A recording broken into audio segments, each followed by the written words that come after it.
What's going on? Johnson. For Yep, putting her through right now. I wake up. need to know what happened. I turn on the radio. Because information is power. Pastor Johnson. 820, where facts matter. Good morning, Sandy.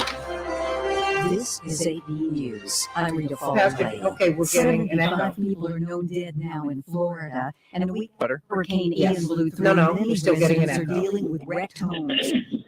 Better? No electricity. It's now Today, it's correct. President Biden Thank received you. it for himself. All right, For sure. can you, The Southern Pastor Government. Johnson, can you start will tour speaking? Hurricane Ian's damage. How are you? in Good morning. Florida Good morning. and meet I am well and glad to be here. Wonderful. And I'd like to know, how are you this morning? I am doing fine. You know, I'm trying to get my last and there will be time bit of Great. But now pieces. it's not Can the you time. hear Pastor Johnson? Yes, I can. And Okay, I great. want you to know that I think I like your new hairstyle. That is so cute. Thank you. I really appreciate that. It was something that I had not planned on doing Their work is used to make I cancer fell drugs asleep and map DNA, at my among friend's other things. salon. And this And morning, before I three knew it, she had scientists blown won out the my Nobel hair and all Prize this in other stuff. chemistry. Two of them work for organizations in California. Yes. That's beautiful. Thank you. But you know what? I was trying to get the color right, too, you know? University of Copenhagen. President That Putin didn't is have the defying color that I international wanted. law this morning, signing laws that I formally think take we're just full about regions of there. Ukraine into Russia. Let me see, I was doing the Chose wrong to color. Earlier this week, I was basing my color on Queen Latifah, which I think her color is gorgeous. making the Donetsk, Luhansk, Yes, it is. and You know, but Zaporizhia it's, regions she and I are part not the of same Russia. color, The so, formalities you know, she followed was like, separate that was a mess. referendums in the four regions, Ukraine. I said, okay, It looks thank you. beautiful. She As a said, sham. yeah. I'm Charles. She said, you need to An look at, 85-year-old Iranian American held undertones, by Iran you know, has all now that left stuff. that If you don't country. do this, that Bakir is not what is you're being thinking held on about. internationally criticized spy charges. The We're going to be president talking was about building Herschel Walker as he struggled today. with health issues.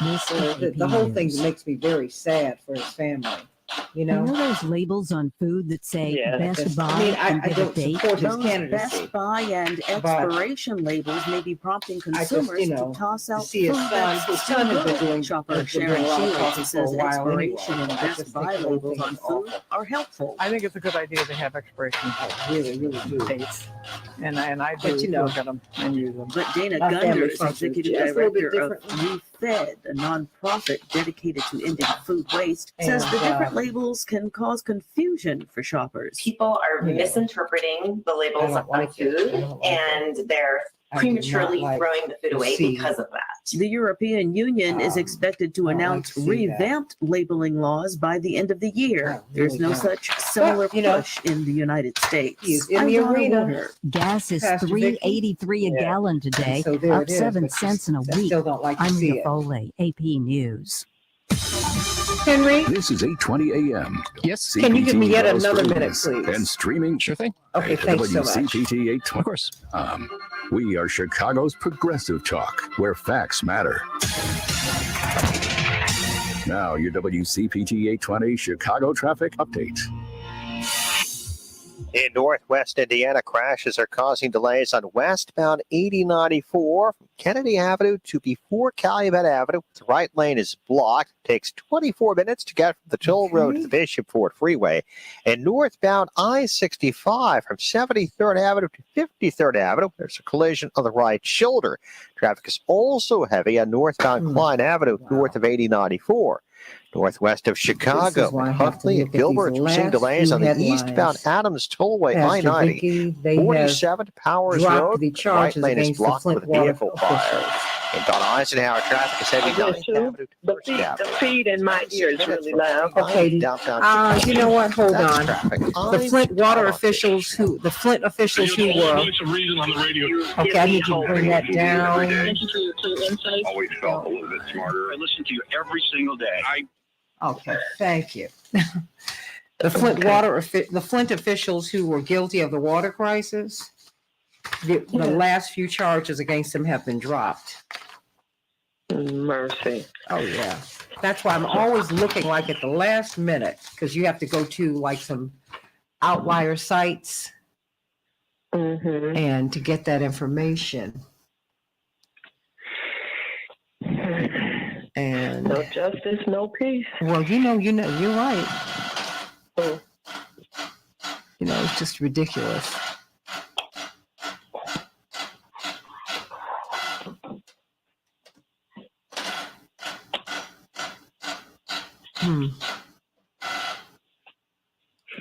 Yeah, I think And they that. keep all of that out of the mainstream news so that we won't continue to make noise about it. Yeah.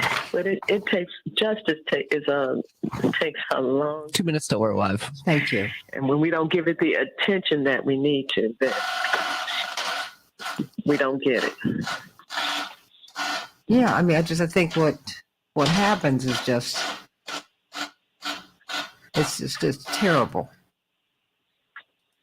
You know, it's terrible, terrible, terrible. Oh boy. And see, they tell so many lies.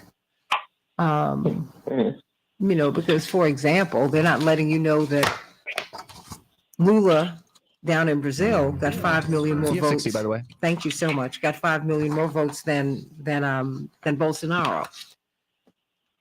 It's like, even though they're in a runoff, it's just a lot 30. that you've got to stay on top of this stuff. Yes. And if you don't,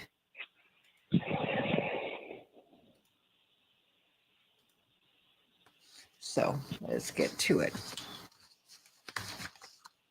15. Thank you.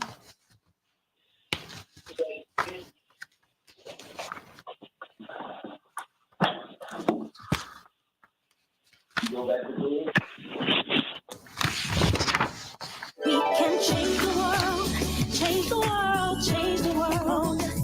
We can change the world, we can change the world, change the world. This is the Santita Jackson Show. War and hate to a place of love, it's not too late.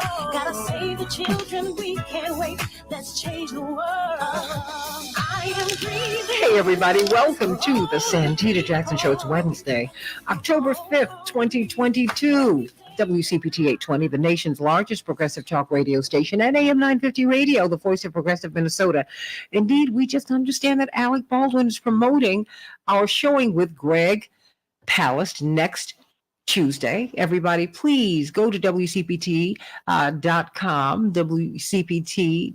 so that you can go to our website and let us know that you're coming. We want to have enough little snicky snacks for you.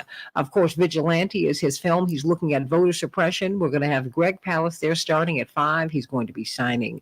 You can buy his books. He'll be autographing them. You can have a conversation with him. And then at 6 o'clock, we will show this film. They're debuting it tonight. The premiere is in Georgia, correctly. And then, of course, next Tuesday, the 11th, we will be here in Chicago. And then the next night will be at AM 950 Radio up in Minneapolis, St. Paul. So everybody, please go to am950radio.com, get information about that showing, and go to WCPT820.com and get some information about the showing. It's going to be at Rainbow Push headquarters at 930 East 50th Street. Get on over there. Let's have a good time. Let's have some good food, some good discussion, and let's find out about voting, about voter suppression in 2022. We can't say enough about it. Everybody, I want to make sure that you are registered to vote. Please go to vote.org to find out if you've been purged from the voter rolls, as millions of people have been purged over the past few years, and find out where you vote. You remember more than 100 precincts were closed in Chicago alone. And so we have got to really, that was just during the primaries back in June. So what you want to do is find out where you need to vote, because your regular precinct might be closed. Where I typically voted, it was closed. So think about that, everybody. So what are we talking about today? We're going to have another discussion about Ukraine. There's a discussion now about sending more weapons, more money to Ukraine. That is what the United States is doing. But people saying, okay, well, where is the peace process? I mean, it's costing you already $200 per American, more than, really $67 billion plus we've invested in this. Why? What is the end game, and when will it end? When will it end? And then Herschel Walker. What is going on in Georgia? And will Republicans overlook this story that comes with receipts, if you will, that shows that he had a relationship with a woman. She became pregnant, and he asked her to have an abortion, which she did do. And he is selling himself as someone who is against abortion under any circumstance. What do you think about that? And remember, the balance of the U.S. Senate is at stake. Are Republicans and independents willing to forego this moral quandary, if you will, to get him in the Senate? He'd be far more controllable. There's no question about that. So I think we need to look at that. Today, got to dedicate the show to the queen of country music, Loretta Lynn, 90 years of age, the coal miner's daughter from Kentucky. She made her transition. 90 great years, great songs about life and love, great songs, a great story coming out of absolute poverty in Appalachia, pulling herself out of poverty as a woman in a male-driven field, and she rose to the top. And my goodness, my love goes to her. I have loved Loretta Lynn. I just love music. I'm a musician. But she had 4 children and grandchildren, great-grandchildren, wonderful husband, wonderful life, gifted songwriter. And we just send much love to the family of Loretta Lynn. Yeah, I'm going to give everybody some love because I just love it. And I love people who make it. God bless you, Loretta Lynn. In Chicago, we're going to have a high of 75 degrees, partly cloudy. Minneapolis, St. Paul, a high of 72 degrees, partly cloudy. We are winding down the baseball season. And the Twins, the Cubs, and the White Sox didn't make it into the playoffs, but better luck next year. In the meantime, the White Sox and the Twins faced off yesterday. The White Sox were triumphant, 8-3. Cincinnati, well, they were triumphant over our Cubs, 3-2. And Aaron Judge finally set a record of sorts. His too, if you will, has an asterisk.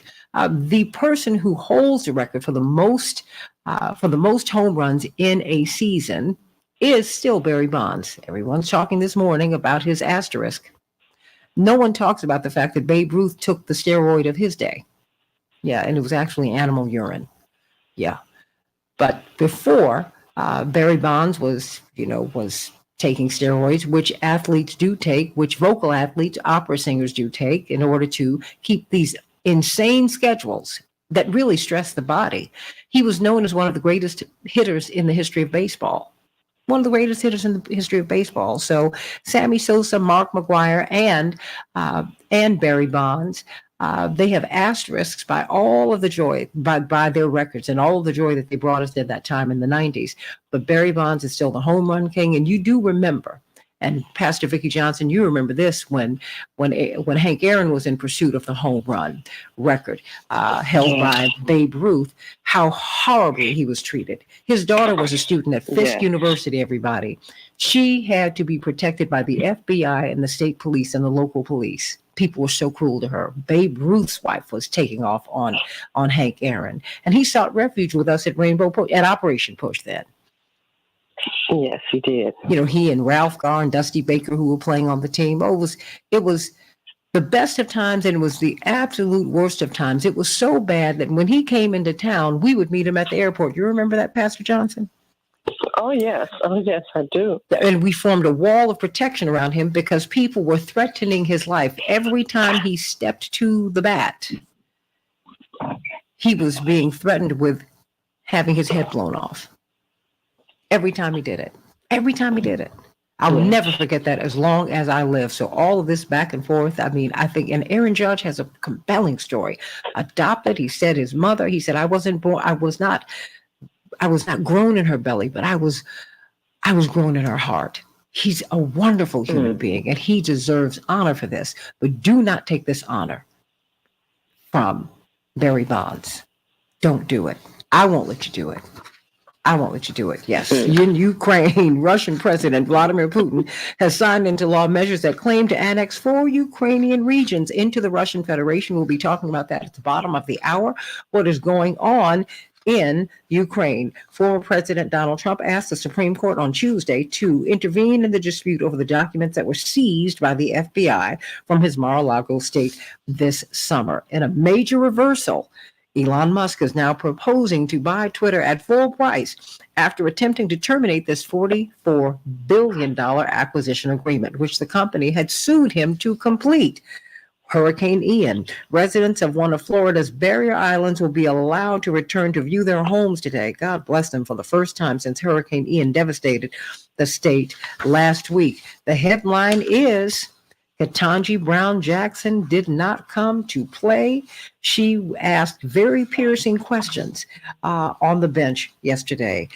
God bless her. More young people are using drugs, Pastor Johnson, to escape problems than to have fun. New research from the youth charity The Mix has found that there has been a 75% increase in the number of young people who said they used drugs for escapism this past year. And this shameful headline: Michigan judge drops Flint water crisis charges against 7 officials. Remember Flint, everybody. Remember Flint, Michigan. Pastor Vicki Johnson, how you doing this morning? I am doing well, and I'm glad to be here, glad to be alive. Amen, amen. The St. Thomas Lutheran Church at 80th and Jeffrey, 1145 to 1245 every Sunday. You can be with them on Facebook, or you can be with them in person. Go on and get that hour of power. Maybe she'll sing for you. She's one of the best singers in the world. Pastor Vicki Johnson, what's the good news? Well, good morning, Santita, and good morning to all of your morning stars and friends. There is good news. Al Green sang about it. Bobby McFerrin wrote about it. Pharrell danced and sang about it. Jesus even preached about it. What is it all about? Happiness. You know, love and happiness. Don't worry, be happy, and because I'm happy. In the 5th chapter of Matthew, you will find what is considered to be Jesus' greatest sermon, the Beatitudes. This sermon was preached to show us how to be happy by leaving things, habits, situations, and people behind that mean us no good, and not having any regrets or being sad about it. Life has its ups and downs. There will be down times when we are hopeless and grieving. There will be up times when we are humble and desiring what is right, operating from pure hearts and making peace. Then there will be some crazy times when we are actually harassed for being right. This is life. Jesus said, in all of this, rejoice, be happy. We are not the first to have these experiences, nor will we be the last. How can you be happy? Have the right attitude for life's ups and downs and crazy turnarounds. Pay attention to your attitude. Let your daily prayer be one for a good attitude. And then put your attitude in check throughout the day. So as this day comes to an end, you will be able to rejoice and be glad because you have learned through whatever life brings, ups and downs and the crazy turnarounds, you have learned how to be happy. If you will do this, then I believe that you will. Then to me, that's good news.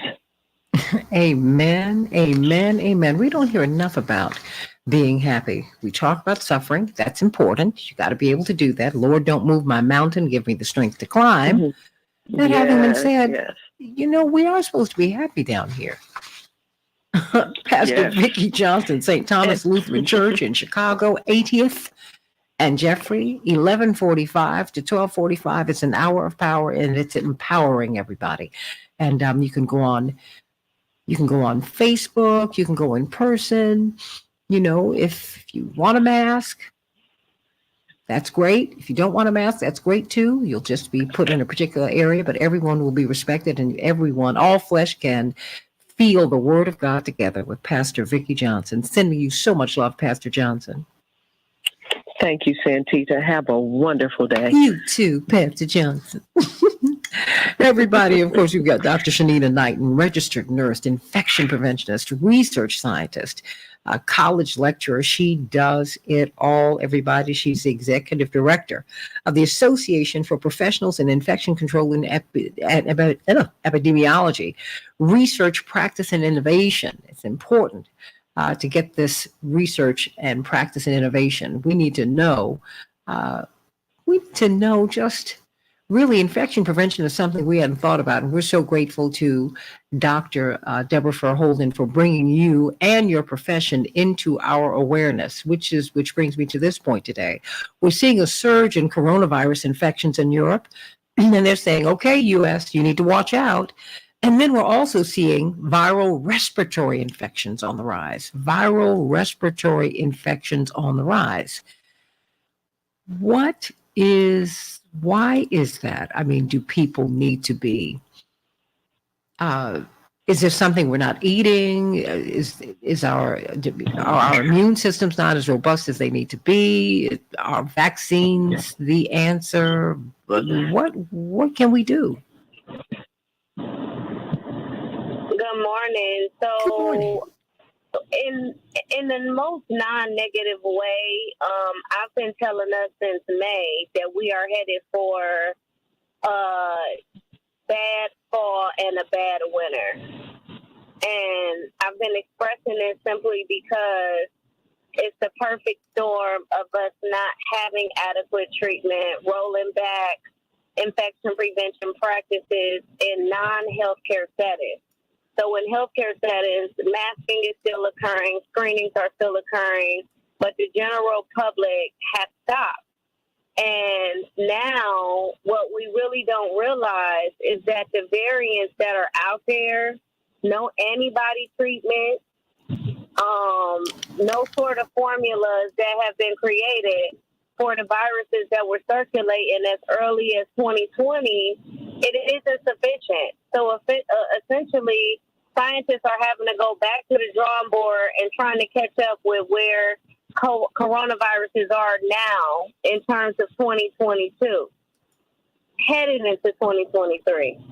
So right now, as we think through what can we do, I'll still continue to tell people that until we have adequate treatment, until we actually have something that we know for sure is going to work for a longer duration of time, we have to revert back to what was working when we didn't have any form of treatment.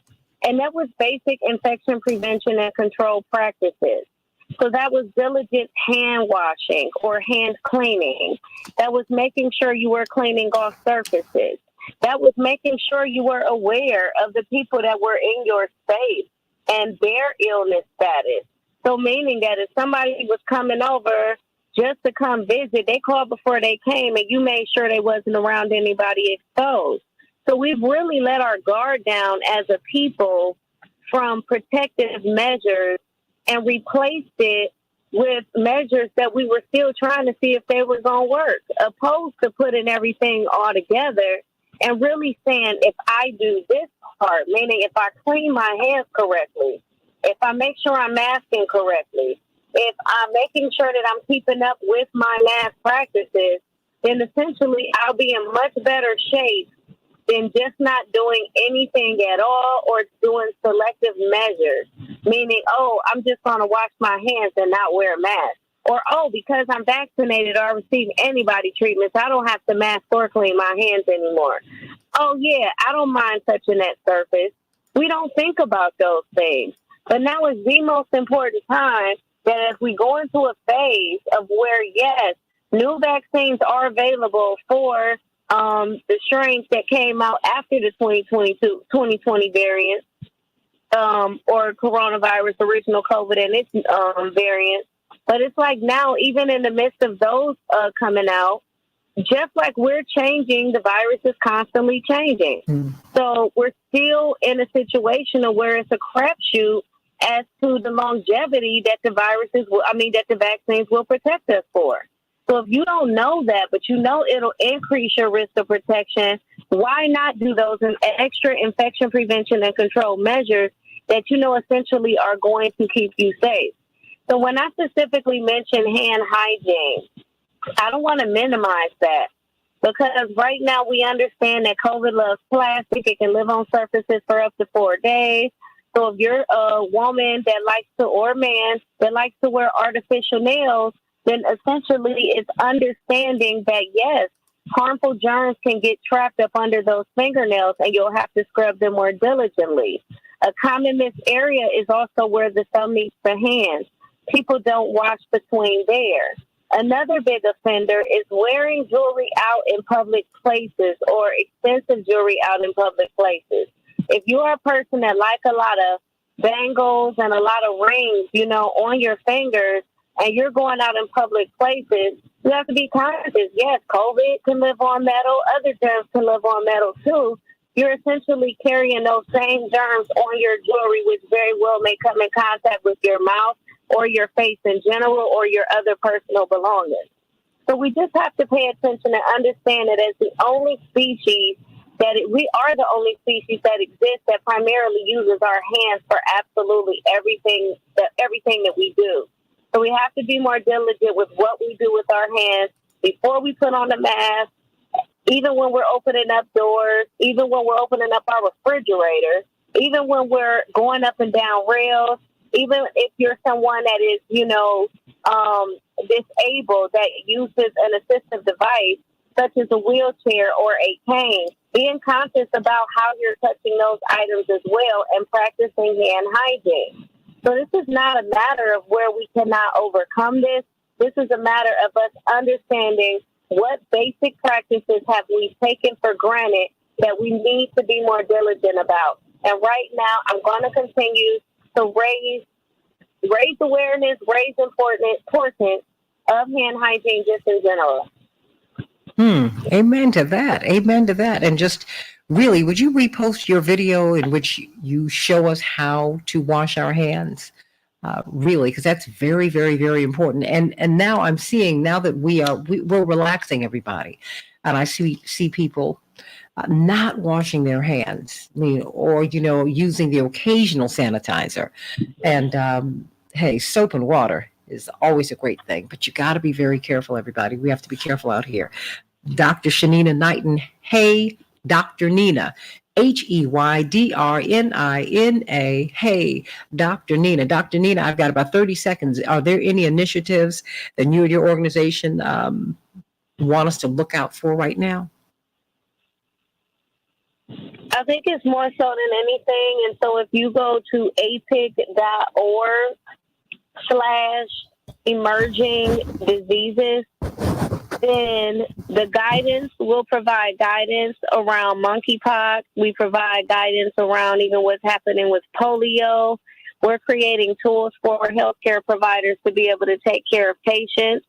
And even if you're not looking at it from that standpoint, if you even look up infection prevention there are tips that you can actually take to be able to protect yourself as well. And I think that in itself may be even more important than the first link that I gave you, because it's giving practical tips for when you are in home settings. So it's important for you to think about ways for which you can keep yourself safe when you're in your day-to-day lives. As I mentioned, incorporate infection prevention in your day-to-day lives. And what I want you to do, what I want to start doing in the coming days and weeks, is helping us to understand how we need to set up our homes for the holidays, how we should serve our food, and what protocols we need to put in place, because we do need them. Everybody, Dr. Shanina Knighton, everybody. Hey, Dr. Nina, that is her handle. You don't want to miss what she's got to tell you in social media. Let's talk about Ukraine. 600 plus Oh boy. I mean, all the money that we are pouring into Ukraine, $600 million more dollars on top of the 12 billion that we just gave them the other day. What's going on? Who's benefiting? Are you benefiting? I'm going to talk about it on the Santita Jackson Show in just a minute.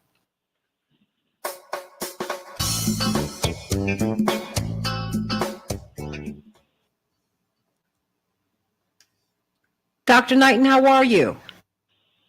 I'm doing pretty good. How are you? Oh, hon, I'm doing well. Just trying to get a few more pieces here. Just trying to get a few more pieces here. But it's great hearing you. As you can hear, I'm downloading something. And so there's that. Okay. All right. All right. But you're doing all right?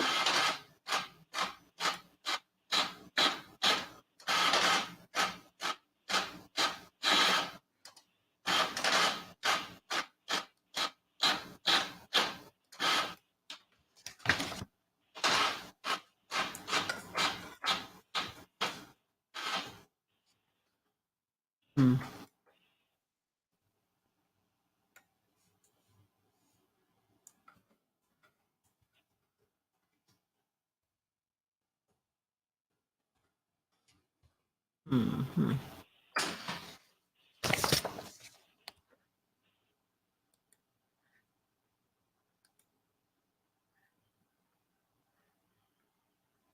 Okay, do we have anyone there? I'm not hearing anything.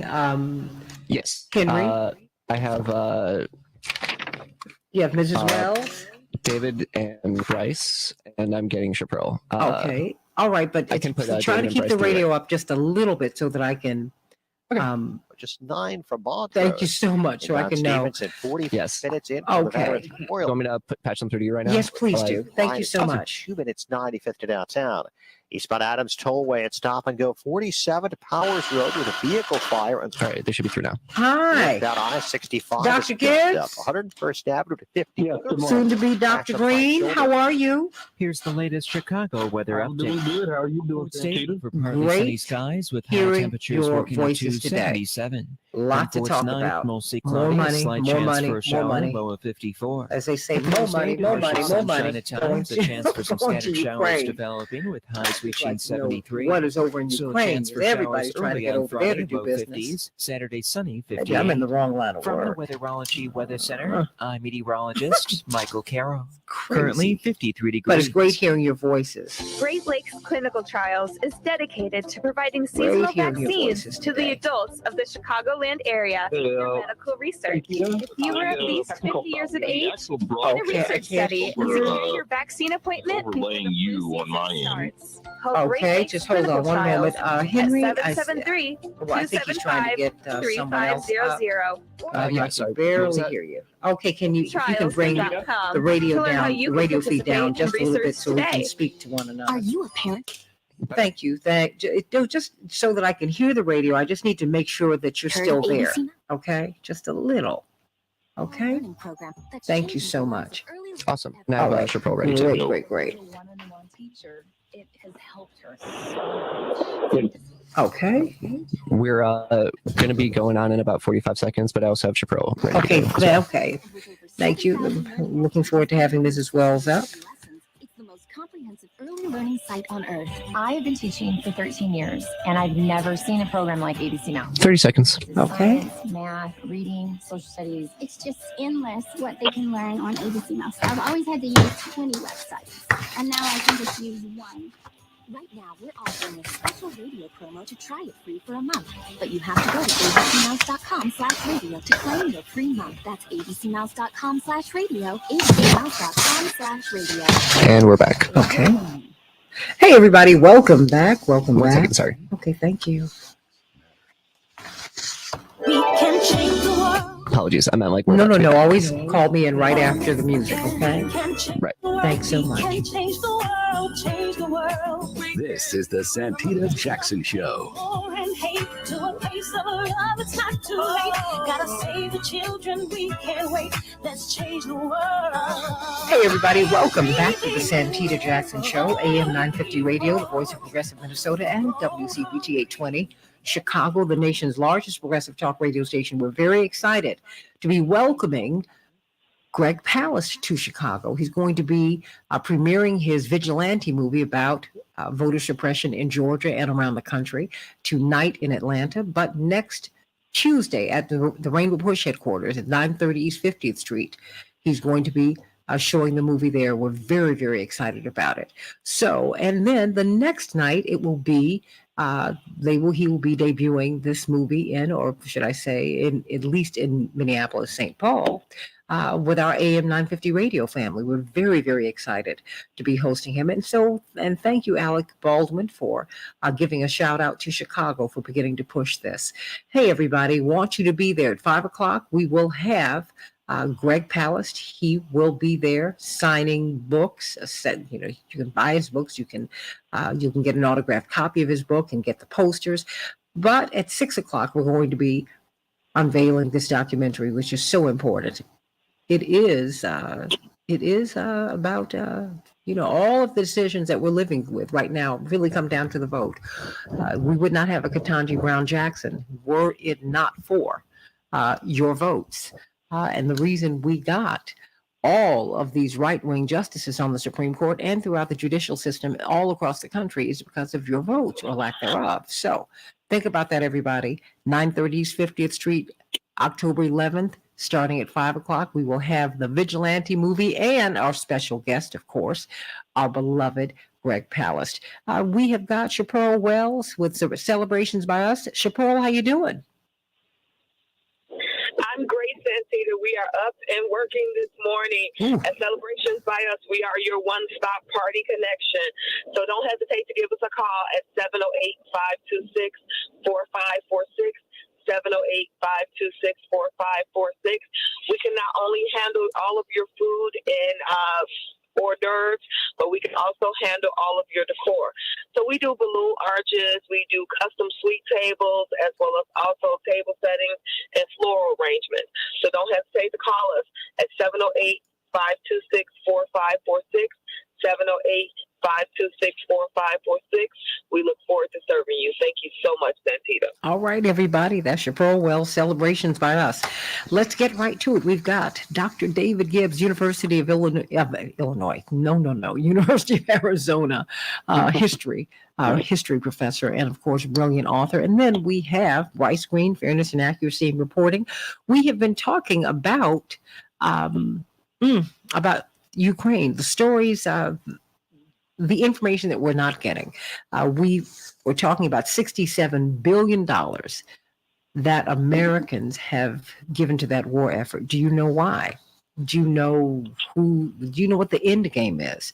And then we heard about $12 billion, and I've got to get the number straight with you, Dr. Gibbs and Bryce Green, because it's a lot. Because then I heard yesterday that the U.S. will deliver $625 million more.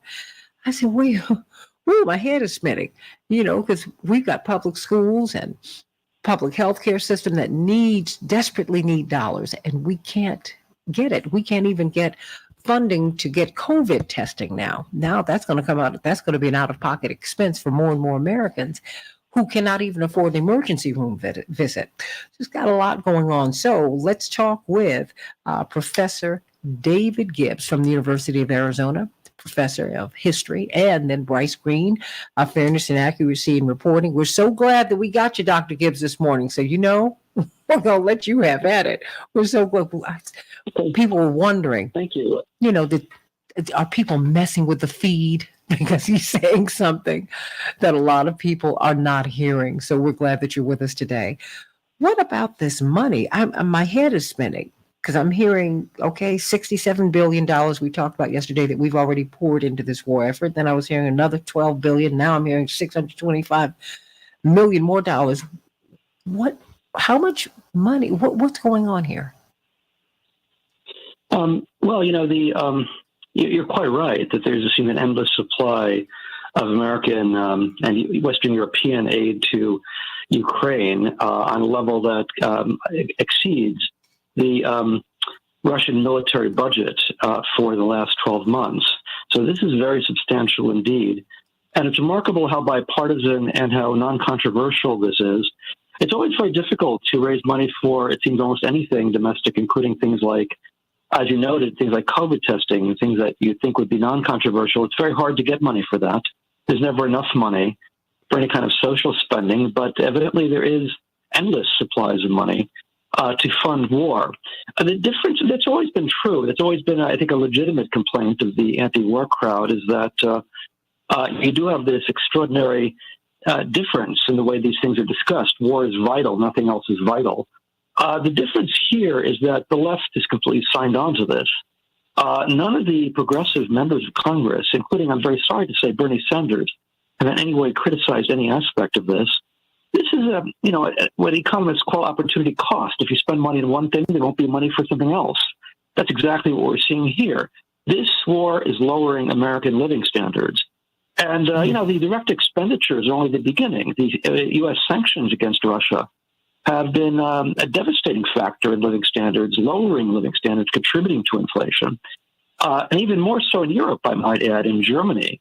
I know they're talking about closing down industries because they won't have enough natural gas to fuel them. They're talking about, reducing heat available for the winter and so on. And yet they're still funding the war.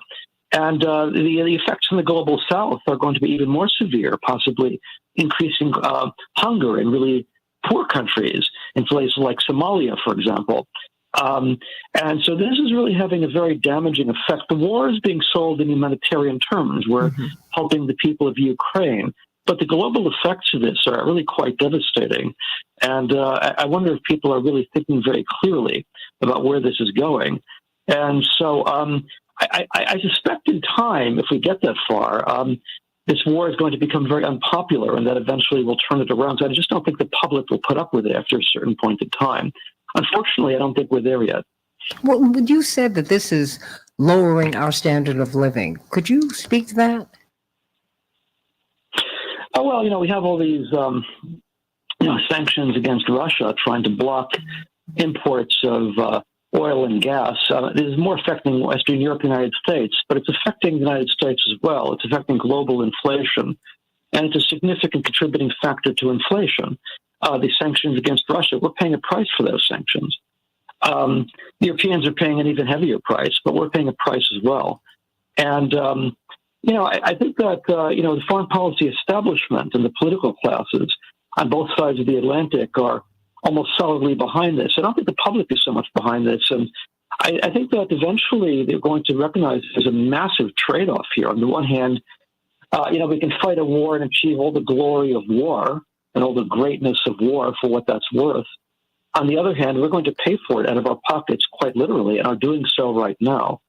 In addition, of course, there's direct expenditure. And you've noted the massive amounts of money that are being poured into the war. In addition to that, the war is creating a climate for much greater military expenditures in general, and that's going to come out of people's pockets as well.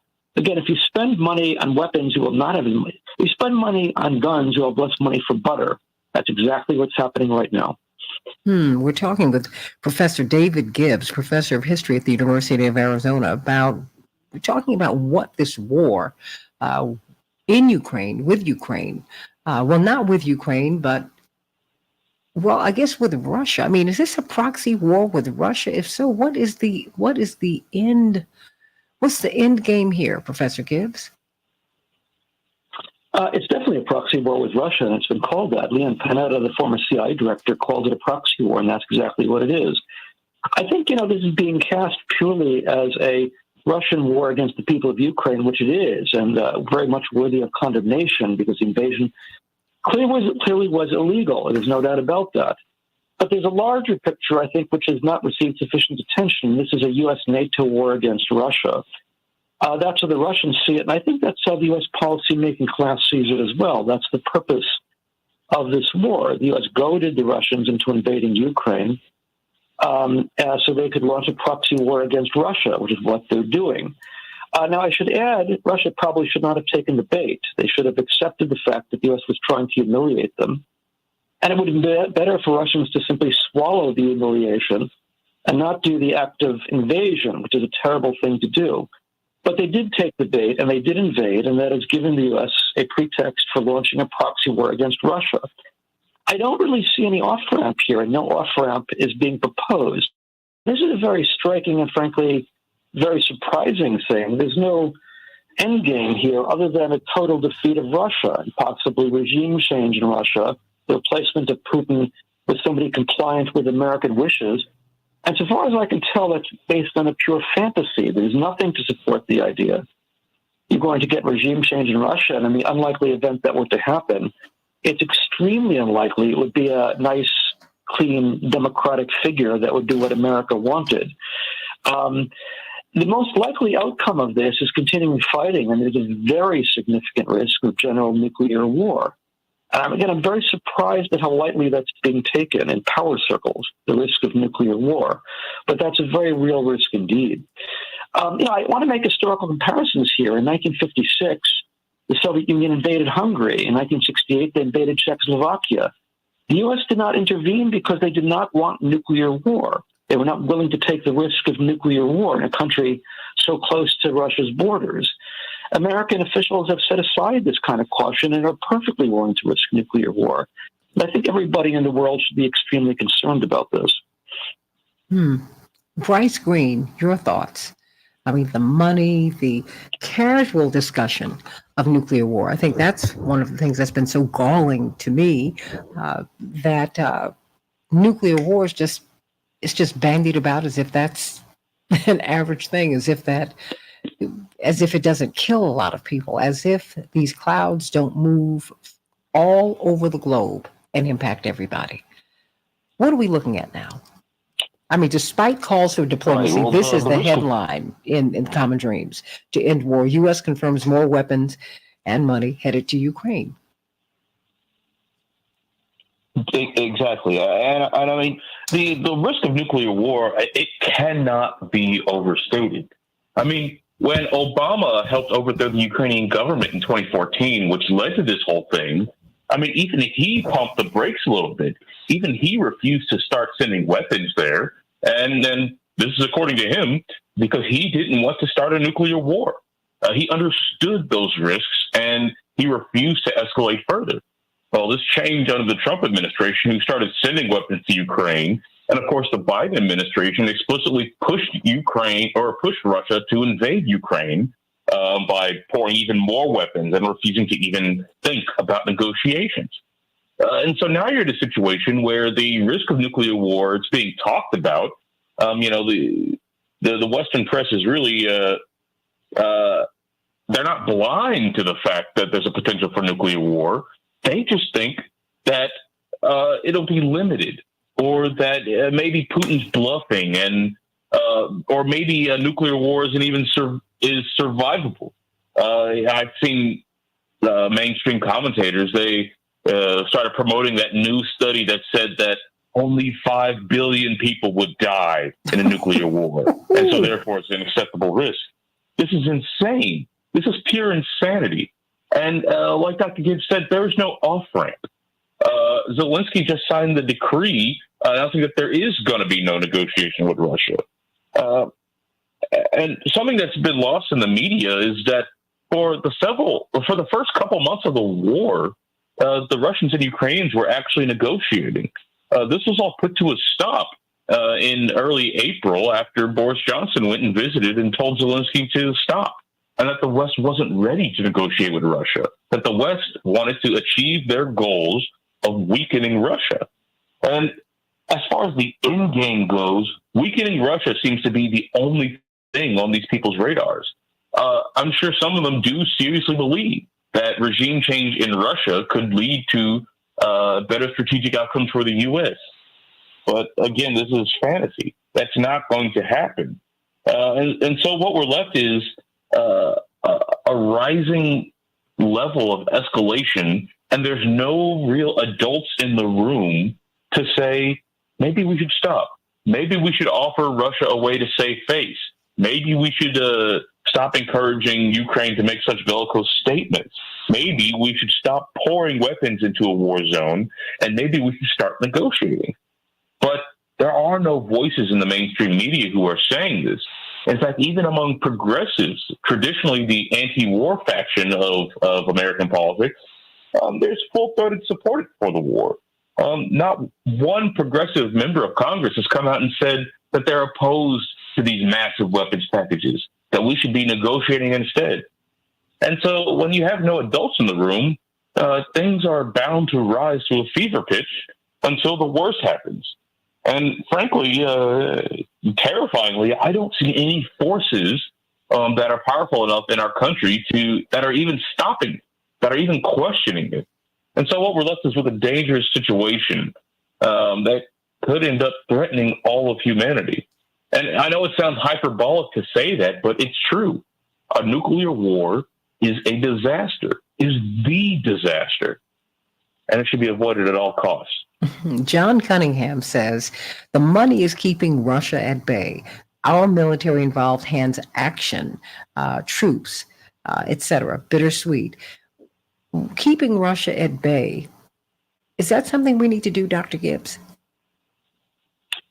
Well, the analogy people like to make, and they always make this, is Germany in 1939 invading Poland and invading all of Europe, and that if we appease, Russia the way we appease Germany, they're not going to stop with Ukraine. They're going to expand everywhere in Europe, at least. And they're a threat like, Putin is like Hitler. This is a standard cliche that's always trotted out every time America goes to war. And the fact that it's so often used should really make people dismiss this cliche out of hand. And in this case, it makes absolutely no sense in that Germany in 1939 was a very scary country based on the fact that it had the most advanced industry in the world, the largest and most powerful military in the world, the biggest scientific establishment in the world, and it was very formidable. Russia spends about 8% its military budget of what the U.S. spends. It spends, I would guess, probably less than 5% of what the combined NATO countries spend.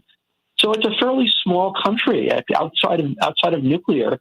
It's not anywhere. It's not that powerful. It's nothing like Germany was in 1939.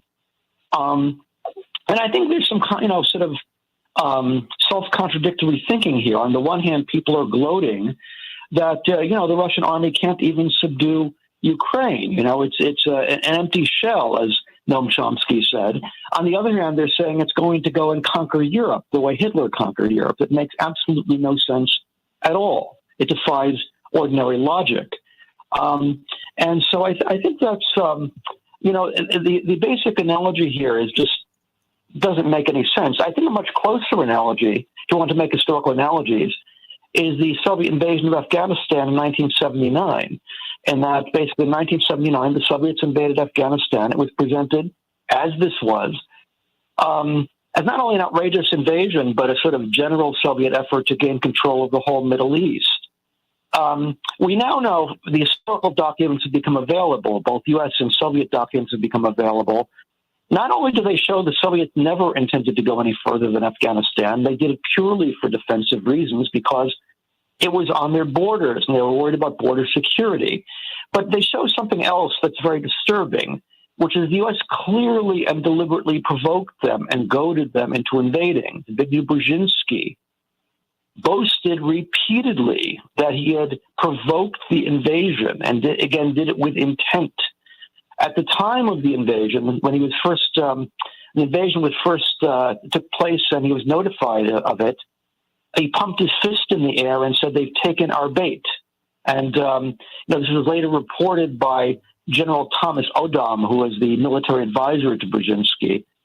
And I think that's what we're seeing here is that the U.S. very likely goaded Russia into invading Ukraine. The United States did everything it could to provoke this invasion, and then they provoked it, and now we're left with the consequences. So I think really we should really retire completely the Nazi Germany comparison, which has no relevance, and think much more about the Afghan comparison, which clearly is relevant and much more disturbing, I think. I've got about 3 minutes left here, and I want both of you to be able to give some closing thoughts. We're going to continue to talk about this because I think we need to understand that we're not getting out of this conflict. We're getting in deeper and deeper and deeper.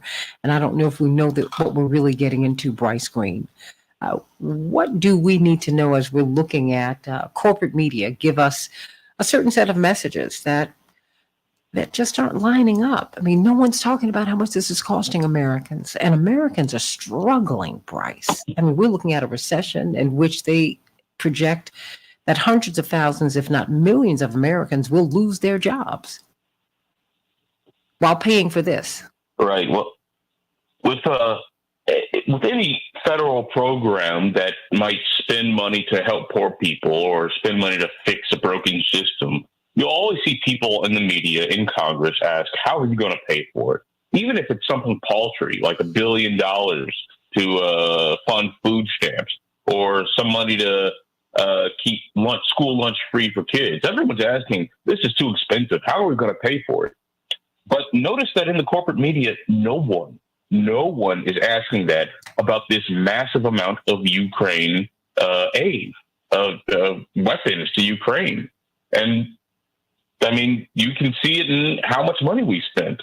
I mentioned yesterday on the show that the U.S. has given Ukraine more money in the last few months, more money than the entire Russian military budget of 2021. And, you know, they justify it by, like your listener said, by, quote, keeping Russia at bay.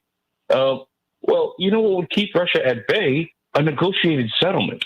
A negotiated settlement would have avoided this war to begin with. If the U.S. was willing to actually sit down and talk to Russia instead of treating it like a junior country on the world stage, something to be subordinated, to be attacked, to be feared, well, then we wouldn't be in this situation. But no one in the corporate media is even talking about negotiations. In fact, the very idea that the U.S. would negotiate, it's being framed as a sort of appeasement to Hitler. And as Dr. Gibbs said, that this is just an absurd analogy. But unfortunately for U.S. audiences, we really haven't had the historical background for any war other than World War II. That's just what's in our education system. And so every war has to be framed in these apocalyptic terms that, you know, the U.S. is fighting Hitler. Saddam was Hitler. Daniel Ortega in Nicaragua was Hitler.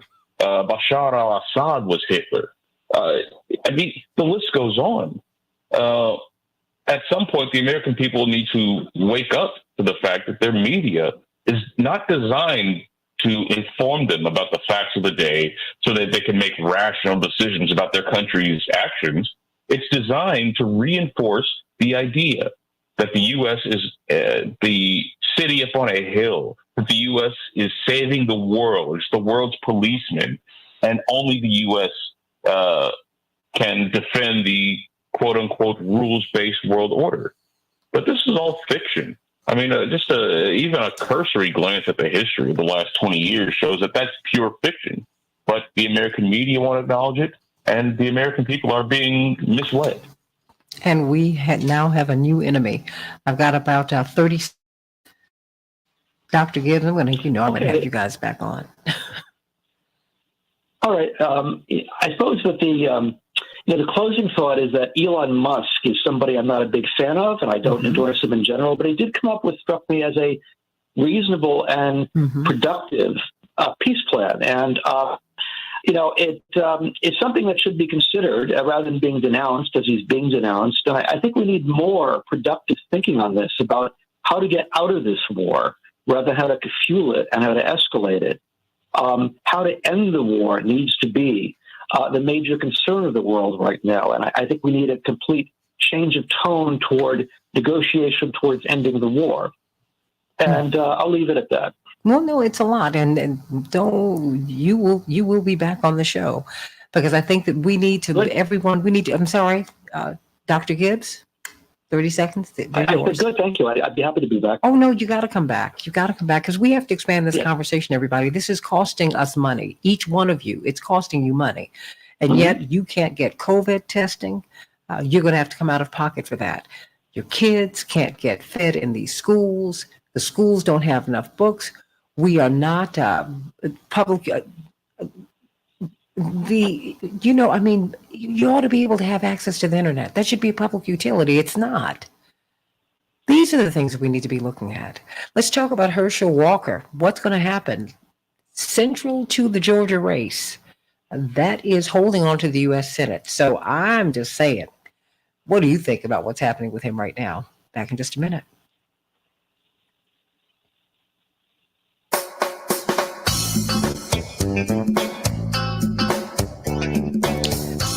Gentlemen, thank you so much. I've got to have you back because you all are you're just great.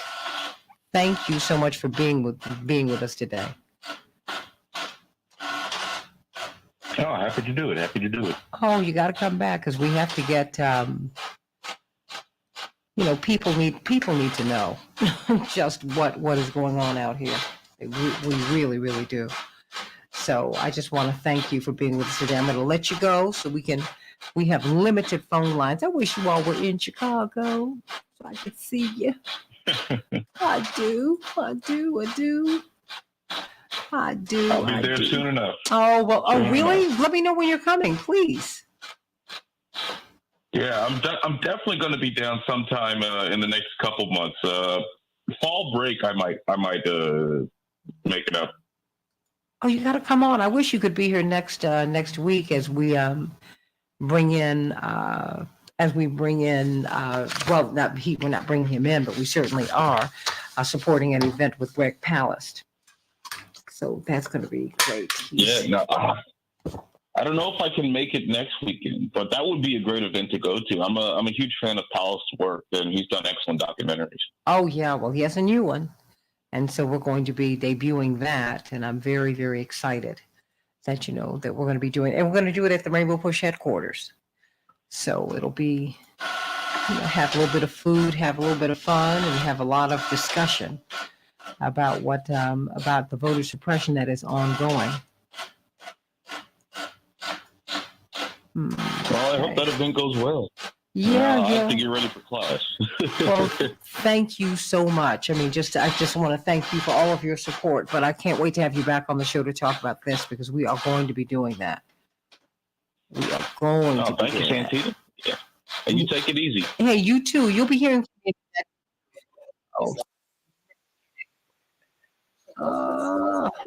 Gotta hurry up and do this, okay?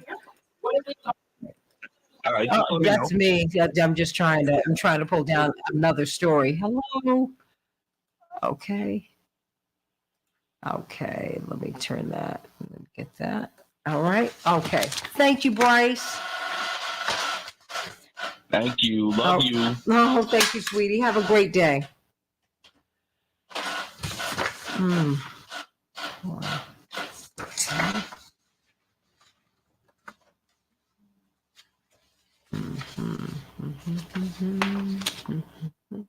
Hi, Miss Jackson. I got everyone ready to go. Okay, who is for the everyone? next segment. Who do we have? CK, Aaron, and Janice. Okay, we have attorneys Hoffler, attorneys Connolly, Hoffler, and attorney Mathis. That's right. Very good. Thank you so much. Let me speak with them. Right on. Putting them through. Thank you so much. Hello, ladies. How are you? Good morning. How are you? Doing great. It's just us dancing this morning. Couldn't get any of the guys, but it's not. Everybody was just busy. Everybody was just busy today, but I think we'll have a good time with this. Well, that's okay. We will have a good time, and it's a very. We'll see with the callers. We might have some very interesting callers that will call in. Well, yeah. I mean, yeah. It's interesting. It's just it pains me. The more I look at this, the more pained I am by this because I hate to see this breakdown with him and his son. That I hate to see. I do. Me too. I hate to see that. I mean, what I hate to see even more is the manipulation of him. Mm-hmm. For political gain. Absolutely. And they've been doing it, CK, since he's been online. They never should. That mean his mother should pull him back. He is, let me tell you something. I don't care how wrong his father is. And what? But he's a grown man. See, that's the thing with his mother. I'm sure his mother wants to pull him back, but he's a grown man. I don't know. The only reason I say I don't know is because, look, marriage is what it is. Relationships are what they are. People have all kinds of disappointments and pain. Heaven knows I know that. We've lived in the tabloids. I get it. That having been said, there are things that either you're going to be a homemaker or a home wrecker. And there are things that you do not allow when you're trying to keep your home together. I mean, in this. But Santita? Yeah. That's because you come from a very, very strong. I got it. Structured family where you all are incredible. Most people are more like him, where this young man, and I'm not being sympathetic. Oh, hold on, because we're about to come up, because you can say that, because I think we should say these things on the air. So I think I think everything is really important here. I really do. I'm sorry, we're about to come right back up. Sorry about that. Okay, everybody, let's get right to it. Okay, we're at 1 minute. Okay, CK, you got about 30 seconds. Okay, I'm sorry. I thought we were coming right now. All I was saying was, I think it's unfortunate. The one thing that resonated with me was when he said, our whole family said he should never run because we knew his dirty laundry was coming out.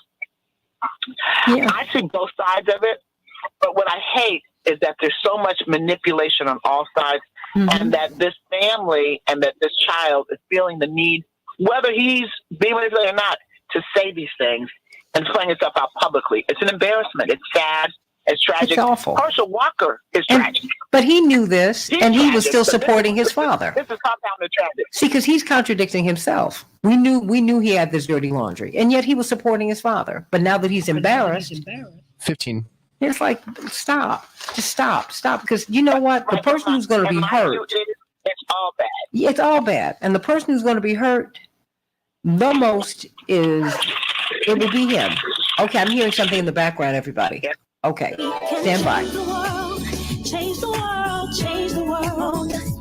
We can change the world, we can change the world, change the world. This is the Santita Jackson Show. War and hate to a place of love, it's not too late. Gotta save the children, we can't wait. Let's change the world. Hey everybody, welcome back to the second hour of the Santita Jackson Show. It is Wednesday, October 5th, 2022. WCPT 820, the nation's largest progressive talk radio station, and AM 950 radio, the voice of progressive Minnesota. Those are my homes, along with people, the Santita Jackson Morning Stars. Go to the Santita Jackson Show YouTube channel. We've got people from all over the country, indeed from all over the world, who are tuning in. Everybody like and share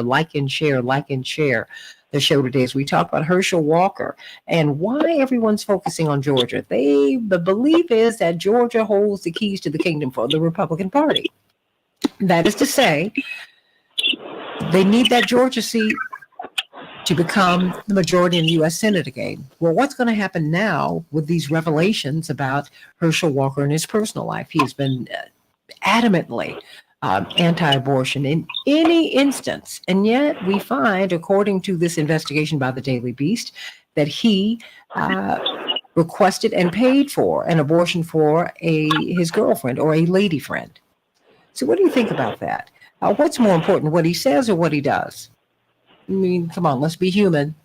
We're all human because, people say a lot of things and they do something else. Indeed, some of the most stridently anti-abortion activists are people who've had abortions themselves. So you want to deny other people the option that you had because of your regrets. You want to make your personal feelings public policy. I got a problem with that. And I'm someone who personally is opposed to abortion, but that's my business. It's not yours. And if that had happened to me, I would pay the price because that's me and how I'm constructed. But everybody's not constructed that way, and I respect that. We need to start respecting people. But let's talk about this. Many people are saying he's hypocritical and all of these things, and you got his son in the mix. And It's a tragic situation. It really is personally, but politically, it also lets us know what people are willing to tolerate for power. Of course, his legal Q&A with CK Hoffler is with us, attorney CK Hoffler, legal analyst on Court TV, and she has her own show on WAOK every Tuesday at 11 o'clock Eastern Standard Time. Chair of Rainbow Push, former president of the National Bar Association. We are joined once again by attorney Janice Mathis, probably the preeminent Black women's organization, aside from the Divine Nine sororities, of course, the National Council of Negro Women. They have been standing for us for just about a century. Thank you, Mary McLeod Bethune, and for giving us this gift as part of her legacy, part of her last will and testament. And of course, she is former vice president of Rainbow Push, has her own show on the Salem Network, a radio show with her sisters-in-law. Love it. And then, of course, brilliant political organizer and pundit, attorney Erin Connolly. We'll be talking with them in a hot second, but let's get to some of these headlines, everybody. Dedicating the show today to the queen of country music, Loretta Lynn, having passed away, having lived 90 full years, the coal miner's daughter, brilliant songwriter, coming out of poverty to the top of her field, in a male-dominated field at that.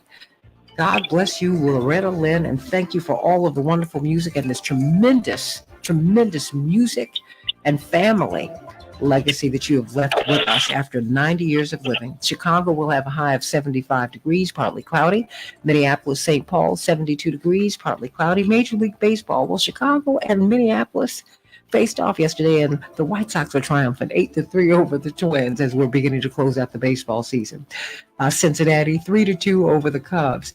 And Aaron Judge finally did it. 62 home runs, everybody. There's an asterisk by him, as they say there's one by Barry Bonds. Barry Bonds really holds a record, 73 home runs, and Aaron Judge, for his portion, acknowledges that. God bless him. But what a year he has had, and God bless him. But let us not forget Barry Bonds, everybody. He's still the home run king. And I recall that they didn't want Hank Aaron to be the home run king. Do you realize, or many of you might not remember, you may, when he was pursuing Babe Ruth's record almost 50 years ago, he was protected by the FBI and the police, as was his daughter, who was a student at Fisk University. She got so many threats that the FBI had to intervene, and she had to have the state and local police and the FBI protect her on that campus. Don't ever forget that.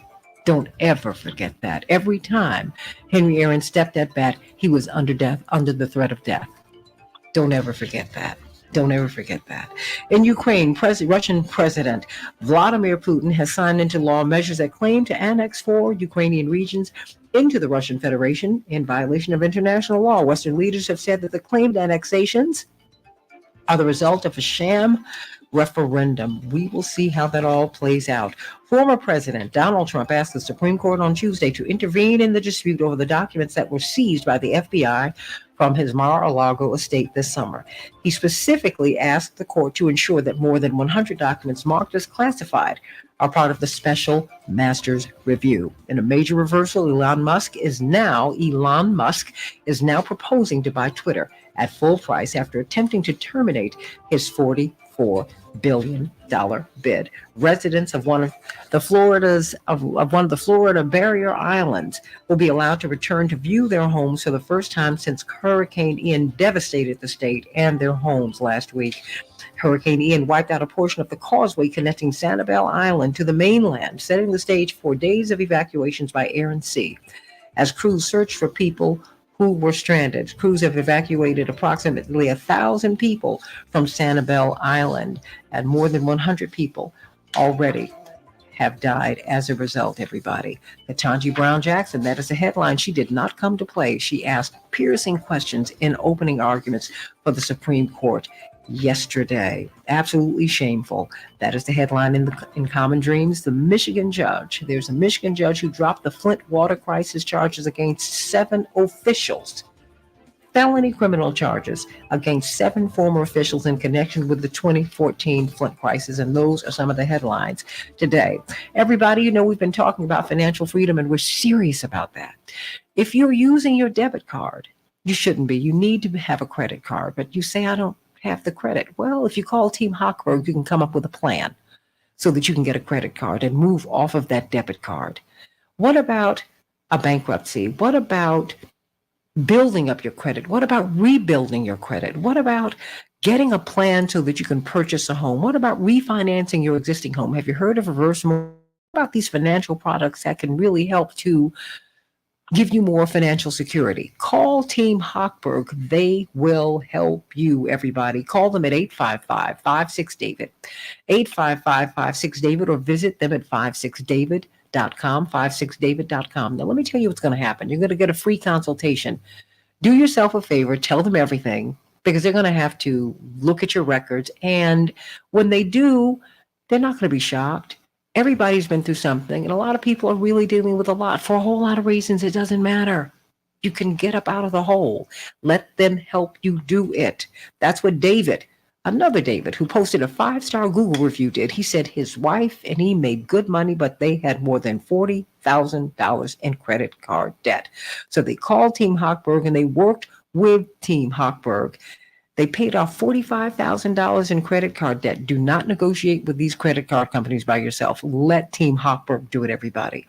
It eliminated their stress, and it saved them over $1,000 a month. That could be you. Tom and Sonia had $100,000 worth of debt on their credit cards, and they were able to, Team Hochberg lowered their payments by over $2,800 a month. It could be you. It could be you.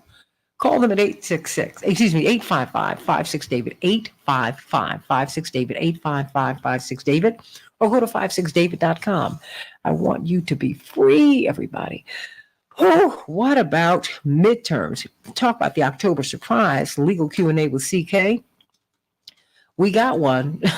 And of course, Attorney Janice Mathis and Attorney Aaron Connolly.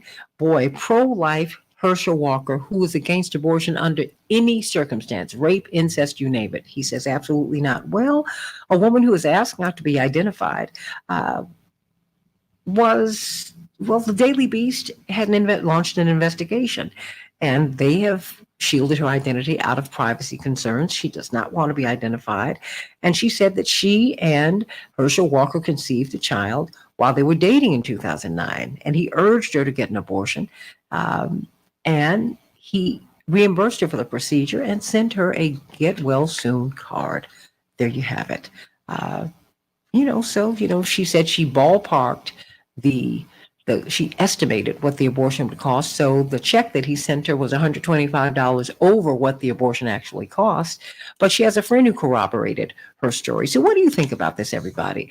He and Senator Raphael Warnock, Reverend Dr. Raphael Warnock, are in a tighter than this race in Georgia. Indeed, many people feel that the Senate itself is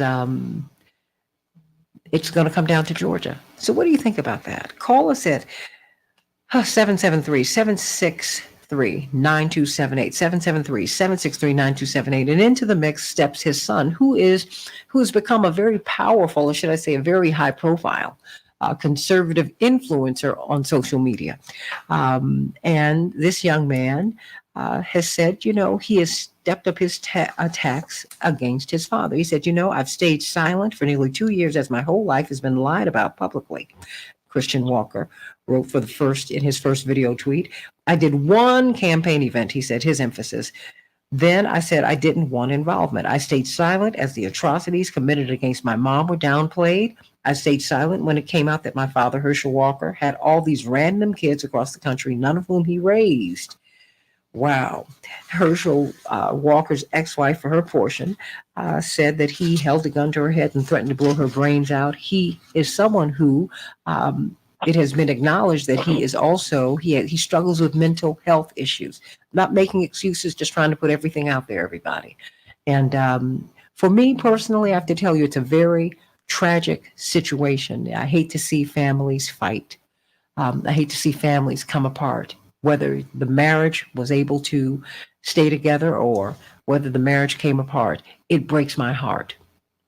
The Bible does tell you you've got to honor your mother and your father, so that your life will be extended and will be good on this earth.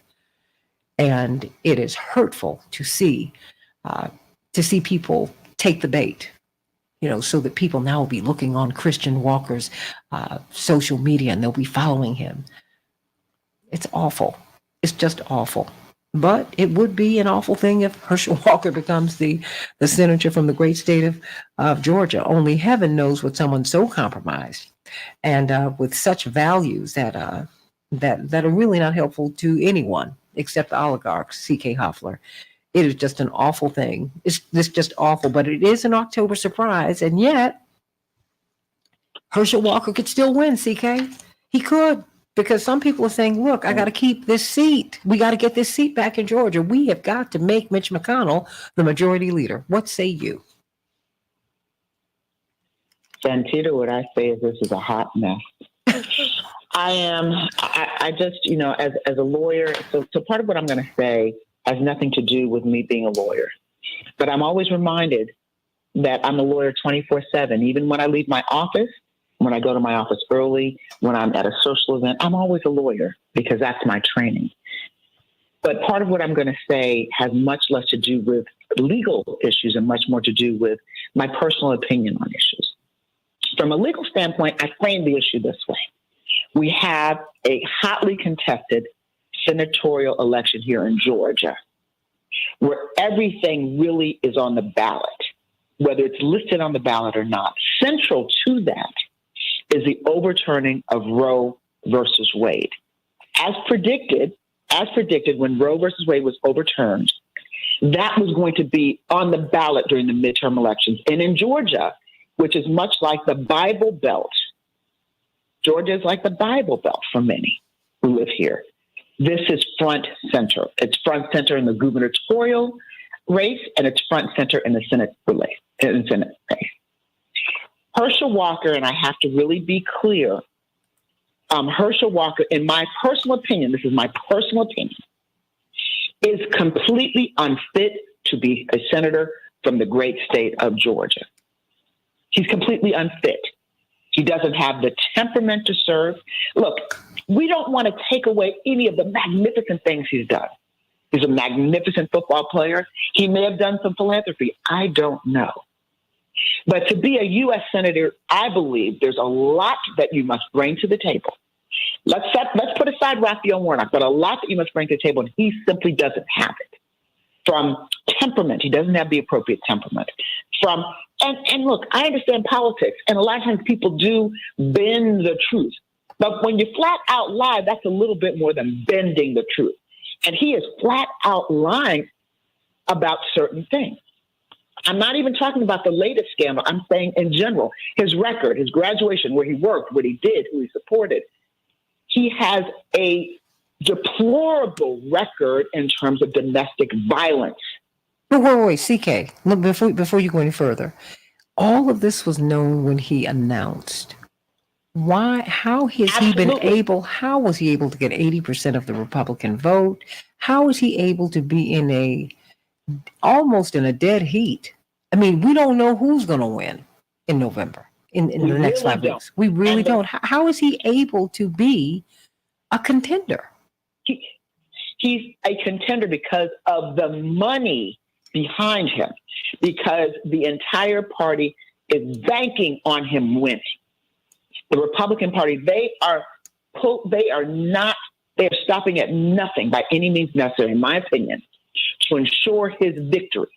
So all of these things, and there's a laundry list of things that are questionable and difficult to absorb about Herschel Walker, to the point where I feel personally, I'm saddened that he has been manipulated in this way. And I'm saddened that he's an African-American male who is being manipulated in this way. That's my perspective. But the party, the Republican Party, is doing everything that it can to ensure his victory. And remember, football is a religion. That's been my contention.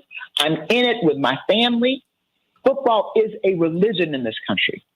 When people hear Herschel Walker, they're not thinking of all this deplorable, disgusting, awful history he has with domestic abuse and other things.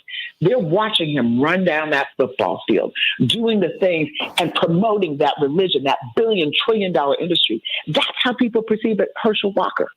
So all of those things are the convergence of all those factors, plus an incredibly well-financed campaign, is what has led him to this point of being a real contender for Senator Raphael Warnock. That's a travesty in and of itself. And I say this, when I make that comment, it's not because I'm a Democrat. It's because I'm a human being. He is not, if he were a Democrat, I would say no, and by the way, absolutely not. He should not be the next senator from the great state of Georgia. If he were a Democrat, I would say that. He's just not an appropriate candidate in my humble impression. So now, which leads us to this latest scandal with his son. All of this information was known, including the fact that he was a terror as a husband and had all these reports of improper behavior with other women, the lies and all this kind of stuff. But he has taken a very, very fervent and strong position that he is anti-abortion and that he does not believe that a woman should have a right to choose what she does to her body. That's his position. He has a right to take that position. I have a different position. That's my personal position. Not as a lawyer, not as my personal position. The U.S. Supreme Court got it wrong 100% of the time, every single day, every day of the week. They got it wrong. And more privacy rights will be compromised. But I digress. Herschel Walker said he is absolutely against abortion, and he has been very fervent and aggressive in that position.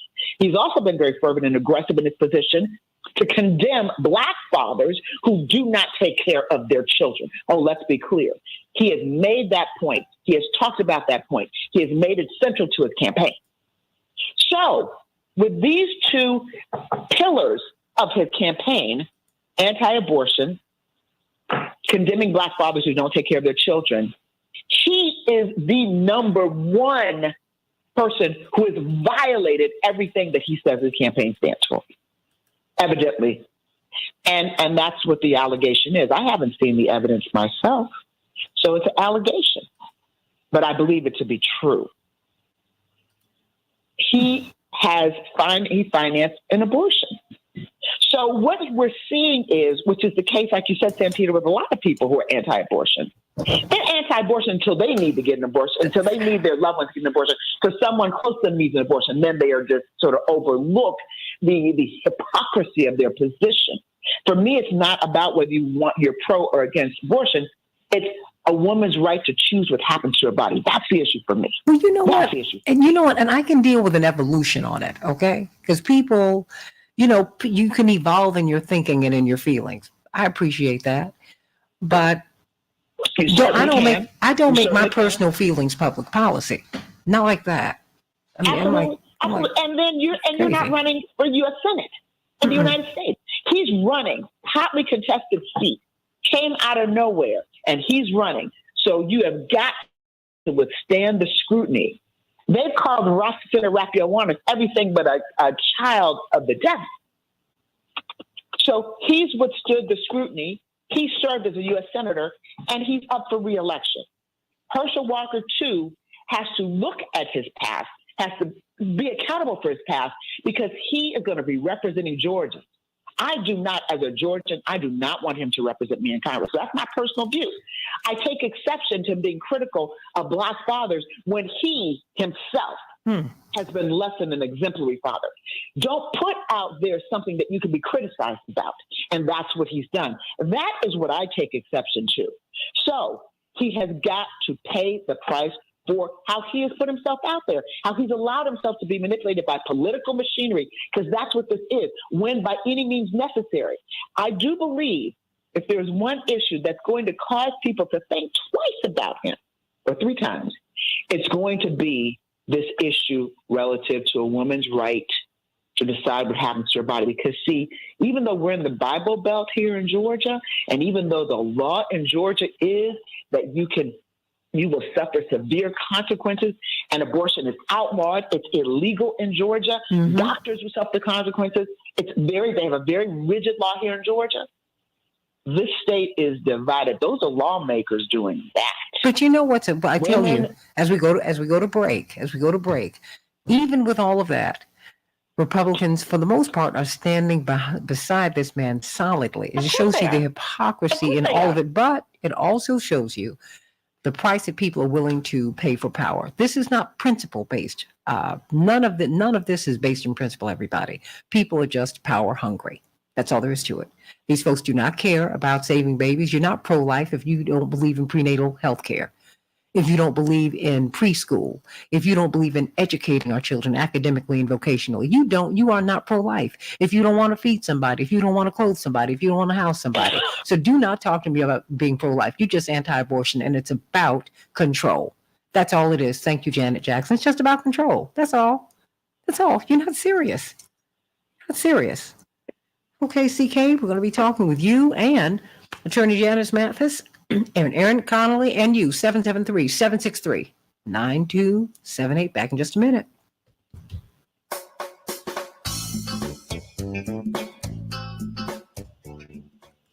Okay, everybody, we're going to be out at 57 at the next break. So, and I'd love for us to have an engaging conversation so we can, you all can just start talking with each other. Okay? All right. Great. I probably was a bit long-winded, but I wanted to set it up. No, girl, please. No, I'm just trying to let you all know what time it is. And then we're going to go to, if you can stay with me for about 5 minutes or so, just after we get off the air. So on YouTube, but keep talking because I'm looking for something else. You all keep talking. But the whole thing has just made me. The whole thing has just made me sad. And you already know he's mentally ill. He's got mental health issues. And with these, no one wants to look at this quarterback, Janice, who they put back on the field, who clearly seized up, having taken that blow to the head. And then they put him back. They put him back in the game 4 days later, and the same thing happened to him. I'm sorry. All this stuff is just awful, but I'm glad it's coming out. But keep talking. You all talk. Well, Herschel's life has been about being used by others. I'm not trying to excuse him, but the other thing is this: if those of us like me who are pro-choice think that a woman has the right to choose an abortion, if there's no coercion by Herschel, are we being hypocritical to suggest that it's wrong for him to pay for an abortion? Is that the problem? Or is that he's been a hypocrite about it? And if it's a hypocrisy, we've given up on hypocrisy a long time ago. Brett Kavanaugh wouldn't be on the Supreme Court if we cared about hypocrisy. If we cared about hypocrisy, Clarence Thomas wouldn't be on the Supreme Court and Matt Gaetz would be indicted. But none of that is true. So we've destroyed all the norms and guardrails about hypocrisy in politics. And if I'm pro-choice. If I'm pro-choice, a woman wants to have an abortion and the guy wants to help, I'm not deeply offended by that. So as I try to analyze it, politics is a bipartisan endeavor. Democrats want to see Herschel lose. I do too. I don't want him in the United States Senate at all. But I'm not sure this is a disqualifying moment that I would like for it to be. Okay, I'm going to need you to explain that when we get back on the air. We got a minute and a half. Okay, we've got 90 seconds. Well, now 60.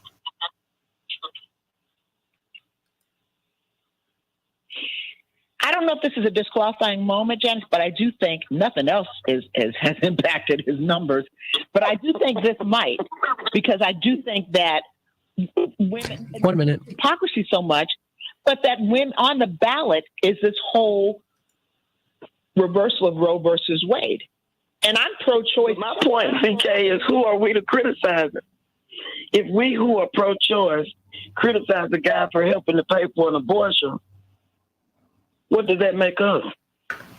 Me, myself, and I, my issue with him is his hypocrisy.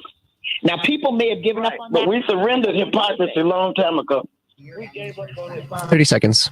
No, stand by. This I didn't. I didn't. We elected Donald Trump, so we don't care about hypocrisy, clearly. Right. I writ large. Right. But I didn't either. But the point is, you're talking about GOP voters. They're supporting Donald Trump and think he's the second coming of Christ. So we've given up on people being rational and having rational viewpoints about their political choices. And I'm being cynical. About to go back. I think it's worth. Let's stand by, because we're going to bring this right on to the air.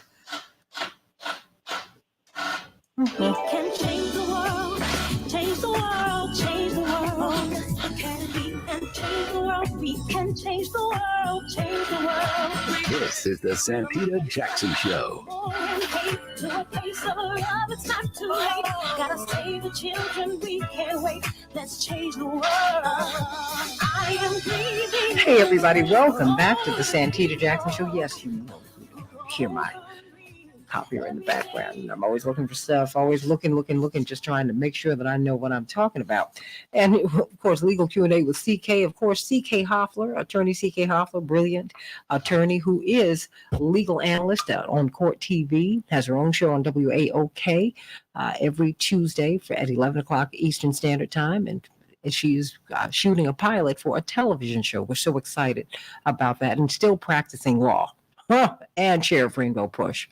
Past president of the National Bar Association, and indeed former president of Rainbow Push. And indeed, she's still one of Reverend Jesse Jackson's closest advisors, and the daughter of his football coach and mentor, and the executive director of the preeminent Black women's organization in the country, the National Council of Negro Women, founded by Mary McLeod Bethune. Indeed, that was part of her last will and testament, what she left to us. We're so grateful to you for being here today. And of course, Aaron Connolly, attorney Aaron Connolly, brilliant political organizer and pundit, talking today about Herschel Walker and the impact of this report that he paid for his girlfriend to have an abortion, even though he is publicly, at least, absolutely adamantly opposed to abortion under any circumstance. And yet Republicans have not fallen away from him. They need to get this seat back. And they also need someone who is not a threat, someone who is compromised, all of those things. And what about, what people say and what people do? And there's so much that we can talk about today. CK Hoffler, you and attorney Mathis, we're not going to let Aaron just sit there because she's just listening. I'm not mad at you. Here, wait here. Yeah, okay. Aaron and Janice. No, both of them are brilliant legal scholars, legal minds, strategists. I have infinite respect for both of them. And I think this is a discussion that we absolutely need to have. At the core of this discussion, Santita, is people's view on the overturning of Roe versus Wade. I will confess that part of what unnerves me about it, living here in Georgia, about this Herschel Walker situation, and every day when I have to say his name and recognize that he's running neck and neck with Senator Raphael Warnock, it makes me sick to my stomach. And then when you add on the hypocrisy surrounding the overturning of Roe versus Wade, which I feel some kind of way about personally, because I am pro-choice. I am pro a woman choosing what happens to her body, period, end of discussion. But when I look at the hypocrisy and living in a state like Georgia where it is against the law, I feel some kind of way when a candidate running for Senate takes one position publicly and in his private life he does something completely different, even if we allow people to evolve in their thinking. And it seems to me that on every major issue, Herschel Walker has been a hypocrite.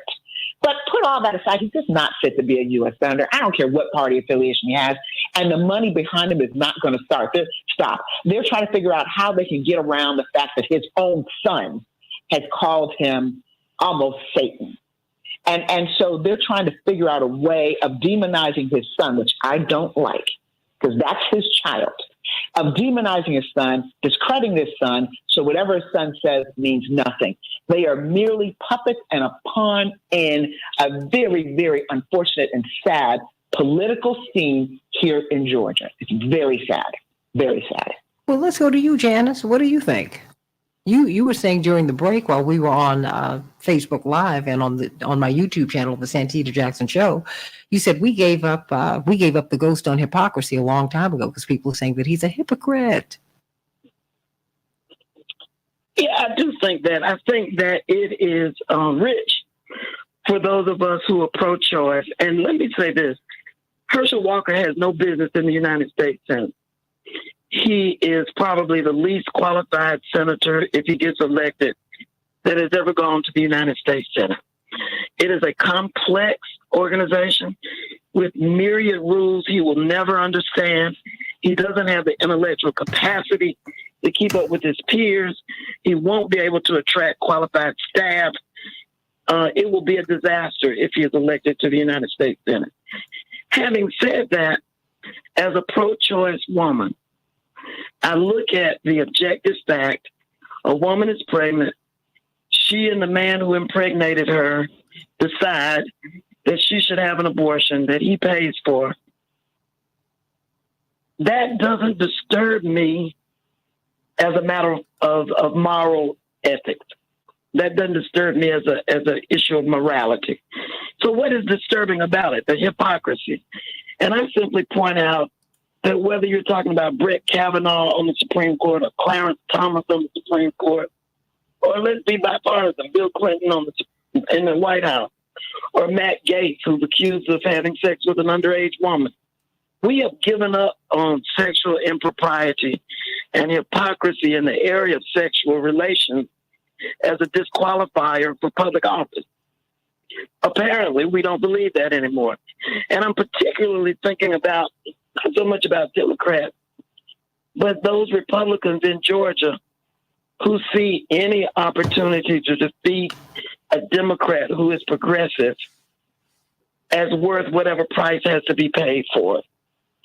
And so I say, if we who are pro-choice believe that it disqualifies Herschel Walker, what does that say about our position on choice?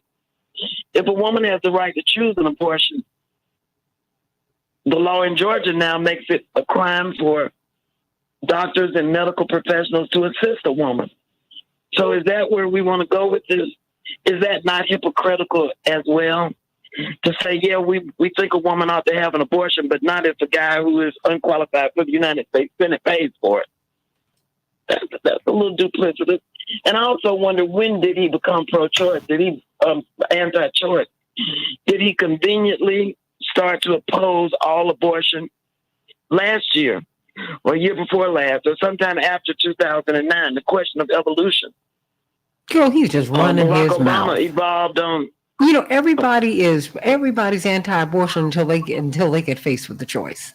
That's what bothers me. Some of the most Janice, some of the biggest anti-abortion activists had abortions themselves. I'm like, okay, you exercised your option. That is true. You know, I'm like, okay, so why are you making your personal feelings and your regrets public policy? And I'm someone. So why are we making Herschel's paying for an abortion a big issue of hypocrisy? Well, no, there's that. It tends to affect all of us. Isn't it hypocritical for pro-choice supporters to say a man shouldn't pay for an abortion? It seems at least ironic. And then look at Herschel's background. He's been used his entire life. Before he got to the University of Georgia and ran up and down the field between those hedges, he was being used in his high school as an anti-civil rights standard bearer when he was a teenager. He got to Georgia, they used him like he was a mule with no creative play calling on the offensive side. And let's see how much we can damage him. There's no telling how many concussions Herschel Walker's had. Mm-hmm. Not to excuse it, he certainly has had the resources to get any kind of mental health treatment, counseling, neurological testing that money could buy, but he apparently has chosen not to do it. And as for his son, it seems to me the son is a public person in his own right. He's got a substantial following on the internet. He remained quiet for most of this period, and now finally it's too much, and he feels like he needs to warn the public away from his dad. I wish there were Republican members of the United States Senate who would publicly warn their constituents of the danger of electing someone like Herschel Walker. But no, they sit silent, except for Liz Cheney, who's been marginalized and removed from office. None of them had the courage to do what Christian Walker has done to warn us away from somebody who has no business in the United States Senate. But he's known this about his daddy for a long time because they've had a fraught relationship for some time. I just, I hate to see this because I see this young man being used. I mean, because if you've watched him on social media, he's, a little over the top. Just really. I get the sanctity of marriage argument, Santita, but when it comes down to Christian Walker said that he threatened to kill them all. Mm-hmm. I am more troubled, frankly, by the allegations of violence that have been raised against Herschel Walker than I am about the hypocrisy around the bush. But Janice, they're not new. This is so old with Herschel Walker. He threatened to kill his ex-wife. Does it make it? Does that make it acceptable? No. It doesn't make it acceptable. But I'm like, okay, so you all are bringing this up now. You knew this when you ran him. What are y'all talking about? It's not right, but to bite off of Whitney Houston, and it ain't okay.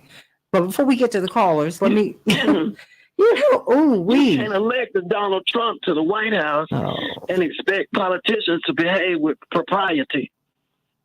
And I'm saying this to my white female suburban voters in Cobb and Gwinnett and those collar counties around Georgia. We are as much responsible for what we see in Herschel Walker as anyone, because we, writ large, elected somebody who cared nothing for the rule of law, nothing for democracy, nothing for any principle, to the highest office in the world. And now we're reaping the whirlwind from that choice. Yeah, and and at least with Donald Trump, it's public. Washington is a reprehensible place, but that's power, sadly. Aaron Connolly, you've been listening. I have.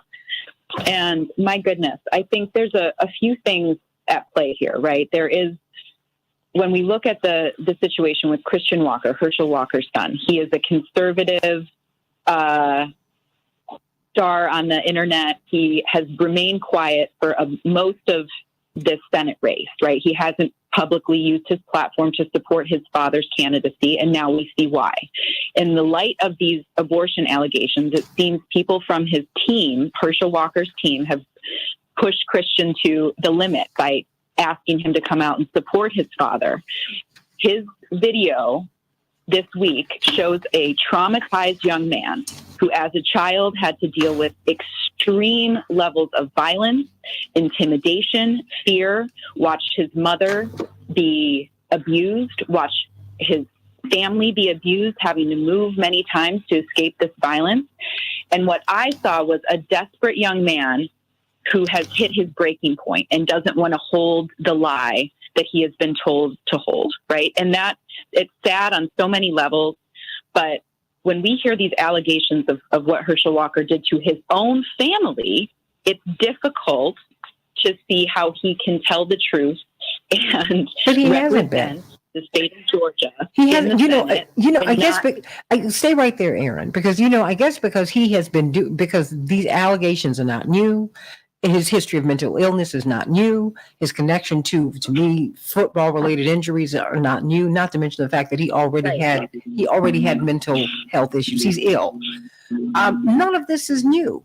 What is upsetting to me is, it is, and so when I would see Christian Walker, his son, online, I saw him within that context too, because he was acting out. Because he's outrageous. He's outrageous because the things that he says are just mean as they can be. He's mean as he can be on social media. It's awful. And I said, well, hurt people. My goodness.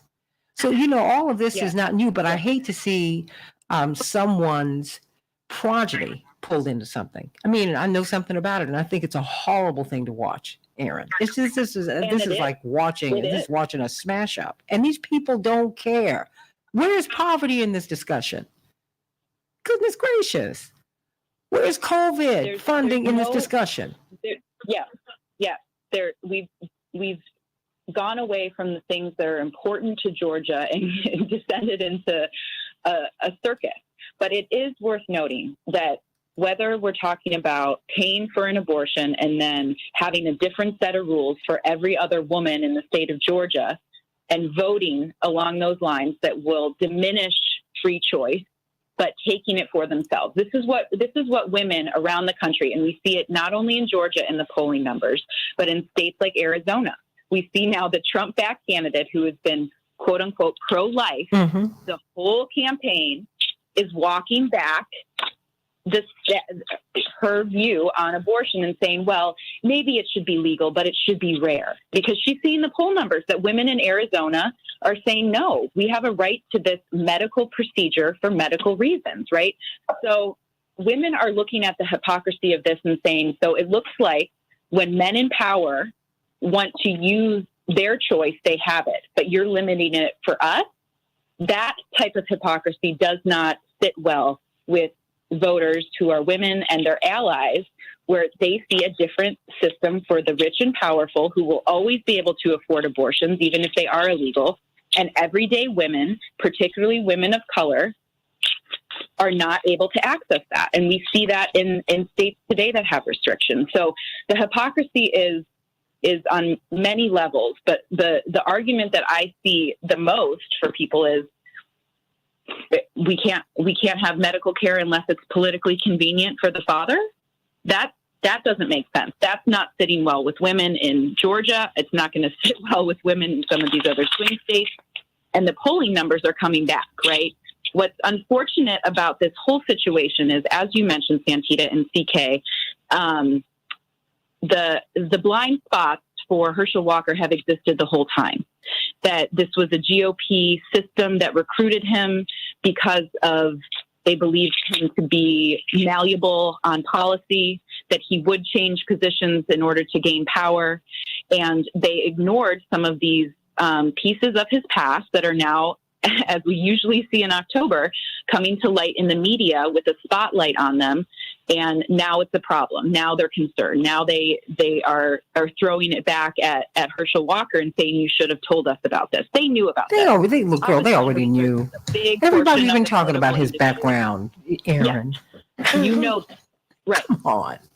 Everybody's known. That's why I'm looking at this and I'm like, really? And you're telling me what? Let me bring on a couple of these callers before because if you all can stay with me a little while after we get off there, everybody stay on the Santita Jackson Show YouTube channel. And I hope that you will meet Aaron and John, her little John, before he gets taller than me. We have to hurry up because he's going to be taller than me in another year or so. Oh my gosh. We are going to be airing, or should I say, we're going to premiere Vigilante, Greg Palast's new movie, and he will be with us next Tuesday, October 11th. At the Rainbow Push headquarters at 930 East 50th Street. Come one, come all. We're not going to turn anyone away. You got to come. Aaron and Rick Smith and I, we will all be hosting it. That's right, Aaron. Got to put you to work. We're going to keep John with my mom. That way, she will watch him and not let him do anything. Let me go to Daniela. His favorite. That's right. Daniela, what's on your mind today? How you doing? Good. Yeah, I just think about Herschel, and a lot of athletes are always running around there when they're young and doing the kind of stuff he was accused of. But, we need to look at our own people and other people in the same light. We always used to say someone's personal life doesn't affect their politics. We should leave their personal life alone. We did that with Bill Clinton. We did that for Barack Obama and all the women they had. All of a sudden, we're mad at Herschel because he supposedly, we don't know this for a fact, we just found it on Google, conveniently somebody come out and say this about the man. We don't know if this is 100% true, number one. Number two, so now you're saying we never forgive anybody, we never move forward, we always judge them by something they did 12 years ago? I mean, if we do that, Joe Biden wouldn't be in the White House. 25 years ago, he stood up in the Supreme Court or in the Congress and said he didn't want his kid going to segregated a school with black people. Well, let me ask you this. Not to I'm interrupting you, but I'm not trying to cut you off. But let me ask you then. So where do you stand on this? I mean, do you think that I mean, because you can only ask because he hasn't asked for forgiveness. He's holding the line on being innocent. I mean, he's not asking for anyone to forgive him now. To my knowledge, he has not asked his ex-wife to publicly. He has not publicly apologized to her, to his son, none of that. Well, maybe we don't know if he ever apologized to them. No, publicly, because he's in the public space now, and so with this being a matter of public record, do you think that he should say something about domestic violence? Should he connect that to his mental illness? I mean, what do you think should happen next? Well, first of all, you're assuming he's got mental illness. No, I'm not assuming. That's a matter of public record. He's talked about it. I'm not assuming anything. He's mentally ill. Yes, and he disassociates. What kind of mental illness he got? He disassociates. Paranoid schizophrenia. He really is. He is unwell. And I mean, that is not funny. Okay. Look, I have a brother who has bipolar disorder. There's nothing funny about that. That's not the same thing. So I'm not making fun of him. You got that would make me wonder about someone's political career, just like Joe Biden's Alzheimer's. Oh, whatever it is that the president has. So there is no official record of President Biden having Alzheimer's, but there is an official record. And in fact, Herschel Walker has come out publicly and he's talked about mental illness. Has he not, CK? Yeah, some people may. He has talked about. He has talked about. Stay right there, Danielle. No, he has talked about mental illness. It is a fact. Well, no, hold on, Danielle. I'm not going to cut you off, but we're going to be going straight to the Santita Jackson Show YouTube channel. I want you to speak, but I'm trying to wrap this up for the radio audience, and I want the radio audience to come and meet us over on YouTube on the Santita Jackson Show YouTube channel and the Santita Jackson and Friends page, so that we can continue this conversation. CK, his mental illness is a matter of public record. It is a matter of public record. I don't think he's not disputing that. And I know a lot of people may not realize that, but he's not disputing that he has mental illness. And my concern when I said that he should never be, and that doesn't mean that people who have mental illness shouldn't serve as senators and legislators, because many people have chemical imbalances and mental illness, and they are able to serve and do well. He does not have the temperament. He does not have any business under any circumstances running for U.S. Senate in Georgia and serving, in my impression, for a myriad of issues. Set aside his views on, abortion and all that. I'm just saying on many other levels, he really shouldn't, and he's being manipulated. That is more critically offensive than his most recent bit of hypocrisy, because that hypocrisy extends to probably 3/4 potentially of the members in Congress. So I and many people who supported the overturning of Roe versus Wade. But I do feel that this is yet another example. You have to be able to tell some level of truth about something, some measure of truth about something. Where you went to school if you graduated, where you worked if you were employed there, how much money you gave away if you did. Did you work for the FBI or not? Well, he could have worked for the FBI or not. If you worked for the police, right? We should not have. It's sort of like, things that are not a public record. If you worked for an organization or agency or not, we should not have a candidate who is lying about that. And the fact that he has mental instability that he's talked about, and we understand that, should be something that we take into consideration. Not everybody should be a U.S. senator.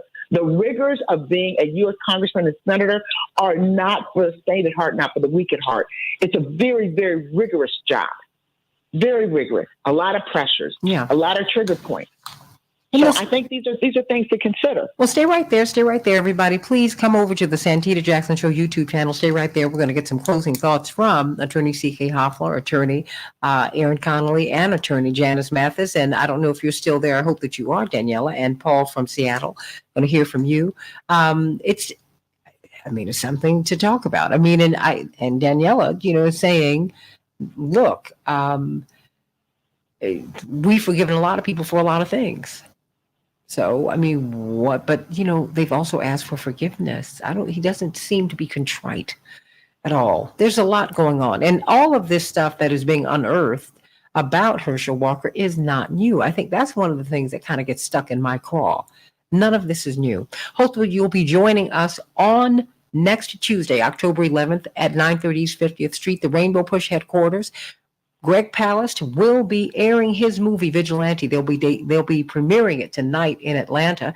And then on the 12th, he'll be up in Minneapolis, St. Paul. But we hope that you'll meet us at Rainbow Push next Tuesday night at 5 o'clock. And then we're going to show the movie at 6. Get a little something to eat before then. All right, everybody, stay right here as we finish up this discussion about Herschel Walker and what it's going to mean for the U.S. Senate. The U.S. Senate is in the balance. They're waiting on Georgia, everybody. Can't wait to be with you tomorrow on the Santita Jackson Show.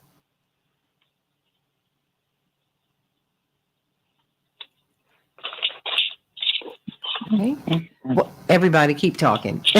CK, Aaron, Janice, it just seems like such a mess. I'm sorry. This is a mess. That's why I said hot mess. I said a hot mess, but it's an embarrassing hot mess. It's embarrassing to me because on some level, I do look at it differently because these are two African-American men that are running against each other. There's nothing wrong with that. That's progress in some respects. You know, it's good to have competition.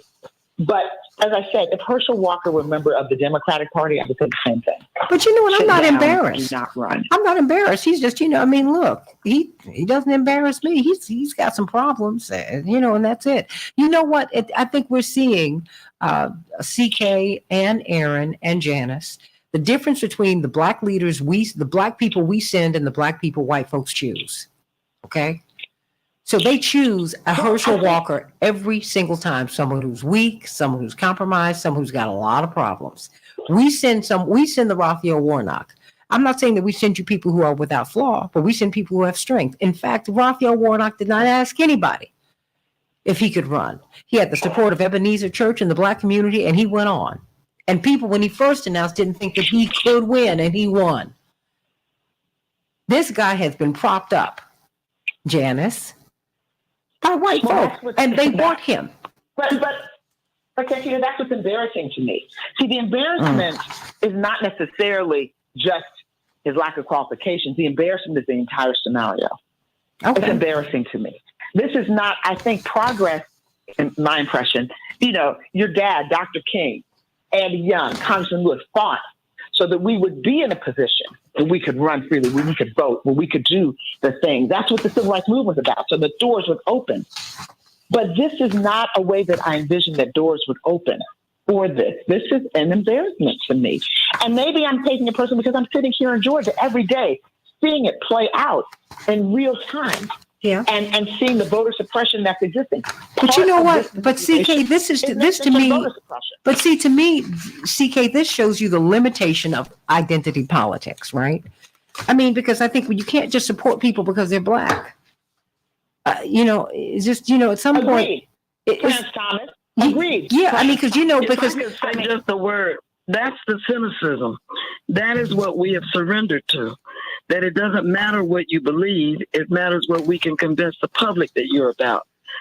And if a sufficient number of people will support you, say anything. I mean, Donald Trump is poster child for say anything. Doesn't matter. Just say it. Say it often enough, say it loudly enough, and some quantum number of people. I'm appealing to people who know better. That you can't just go with somebody because you think they might be able to win. It's not enough. And we're paying the price for that, and God knows how long we will have to pay it. And for celebrity politics. I mean, this is what we're doing now. So I'm just saying it's completely logical that we would be here. I mean, look, the Obama campaign figured it out. Remember, his campaign won ad campaign of the year. Advertising Age gave them the award. I mean, it's of course, he is not the same kind of candidate. I'm just saying we have just gone too far. We've gone too far. Too far. Yes. But let me tell you what's also at stake. If we had a situation, if Herschel Walker becomes U.S. Senator, if he were U.S. Senator at the time that Donald Trump placed that call to the Secretary of State and said, look, I just need 11,000 votes plus give or take a little bit. Because we need Georgia. We need Georgia. They stole Georgia. We need Georgia. And I need you to make it happen.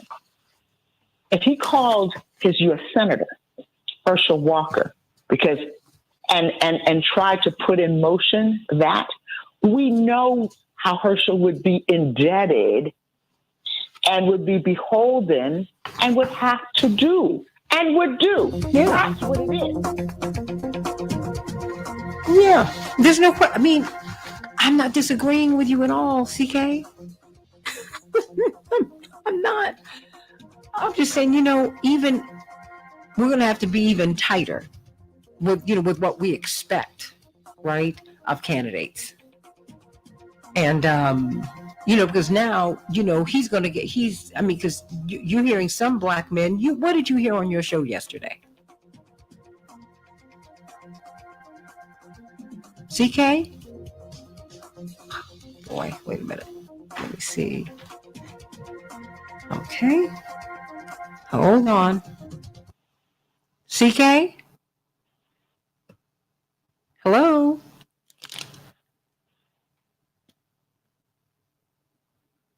Okay. Hello? Hi, yeah, I can't hear my guest. Okay. Thank you. Okay, everybody, stay right there.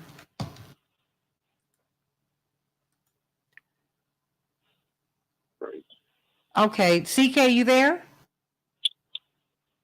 This is Paul in Seattle, Santita. Okay, Paul in Seattle. Well, hold on, Paul. I wanted to see if I lost my guest. Aaron, you there? Is anyone else there? I'm still here, Santita. Okay. Janice, are you there? Here. Thank you. I'm still here. Okay. CK, are you there? Okay, well, stand by. Paul from Seattle. Paul, what's on your mind, sweetie?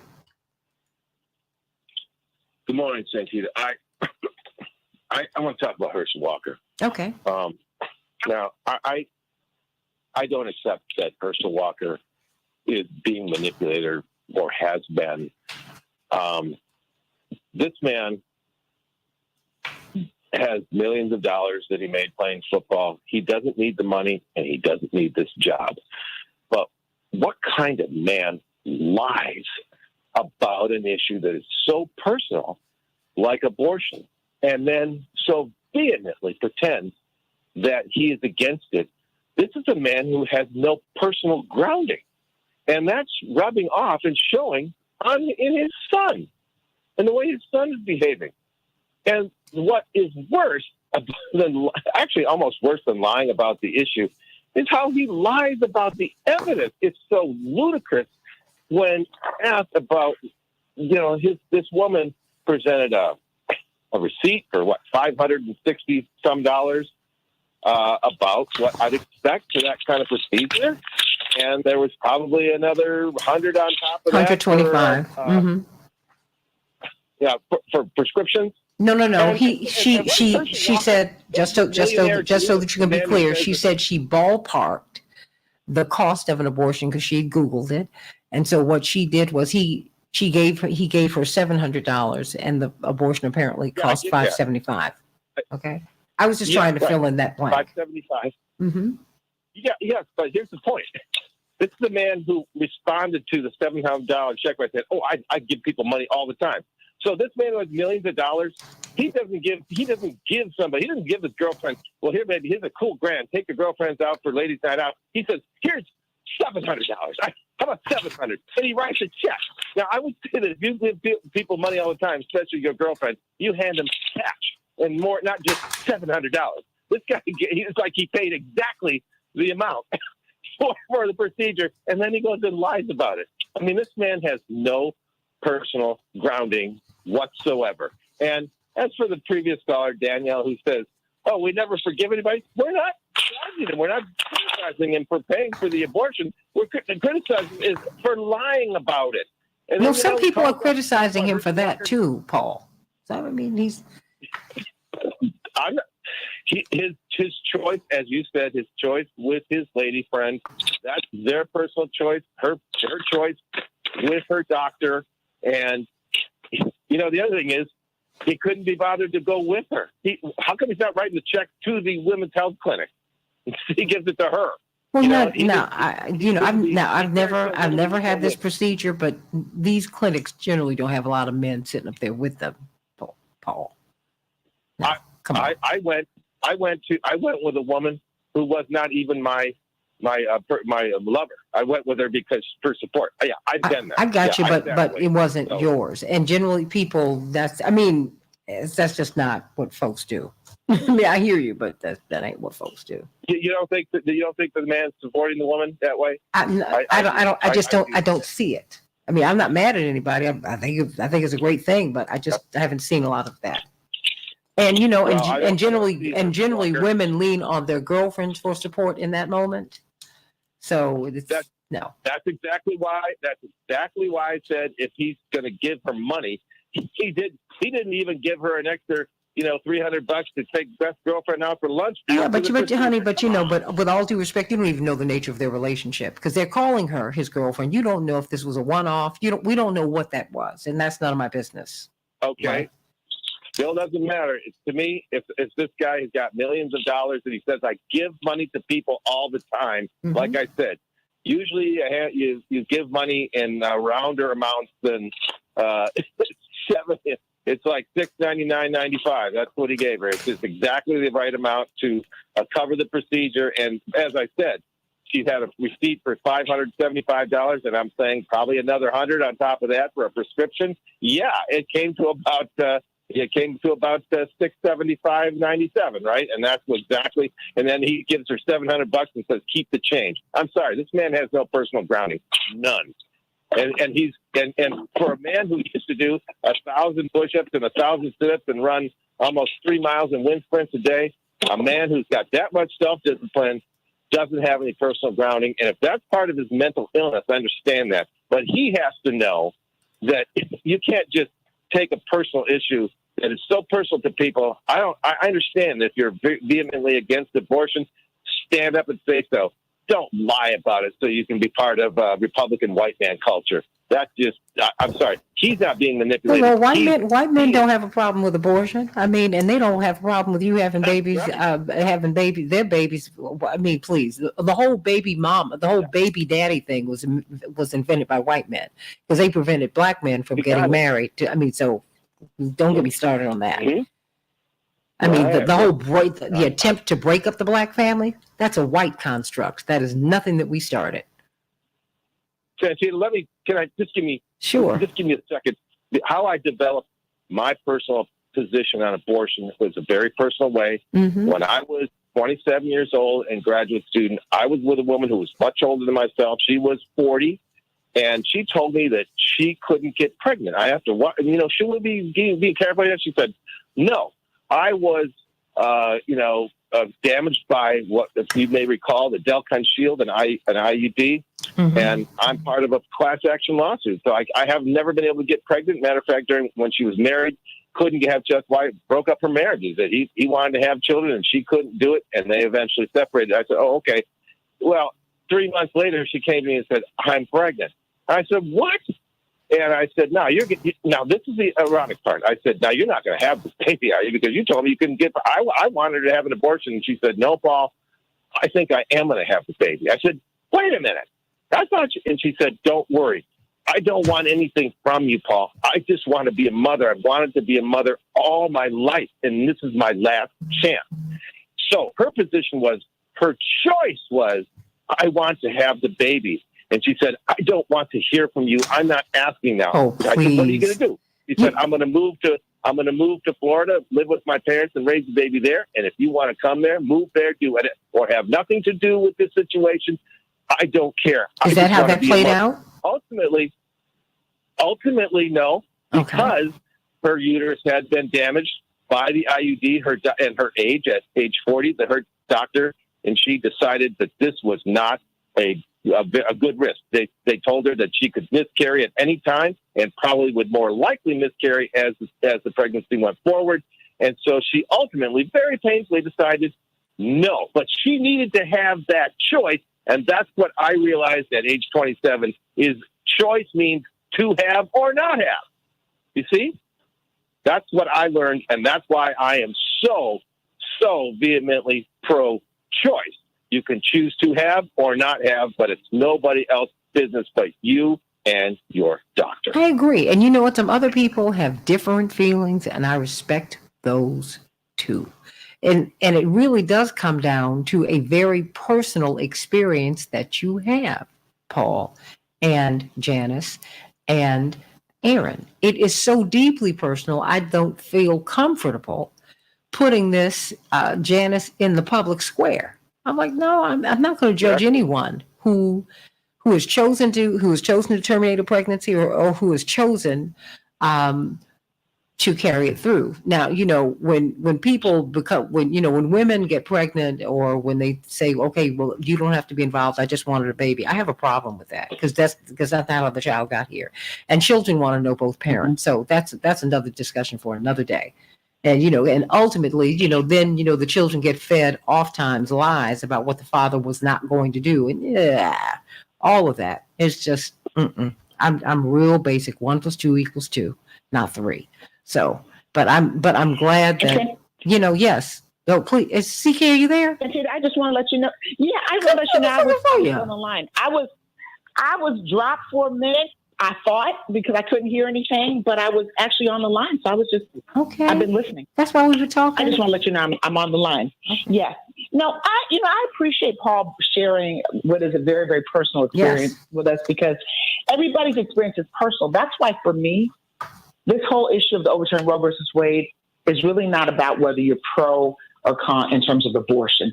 It's about whether you respect a woman's right to choose what happens to her body. There are a million reasons having nothing to do with a woman just saying, I don't want to have a baby, of why a woman may need to terminate a pregnancy. Medical reasons, family reasons. What we never talk about is how about the reason where we just can't afford to have another child or to have a child because I am on the verge of homelessness. How about that being a reason where a woman just can't do it? And who's going to raise a child? Who's going to provide health care for the child? Who's going to provide an education for the child? If that mother and father, because it takes 2 to tango, if they're not able to do so, they can't do it. Who's going to do it? Is the child going to be raised in foster care? Is that what we're saying? Is that the option? There's so many other issues, but the bottom line, forget even about those issues. I just believe a woman should have the right to choose. That men should not tell us whether we should, could, can't, won't.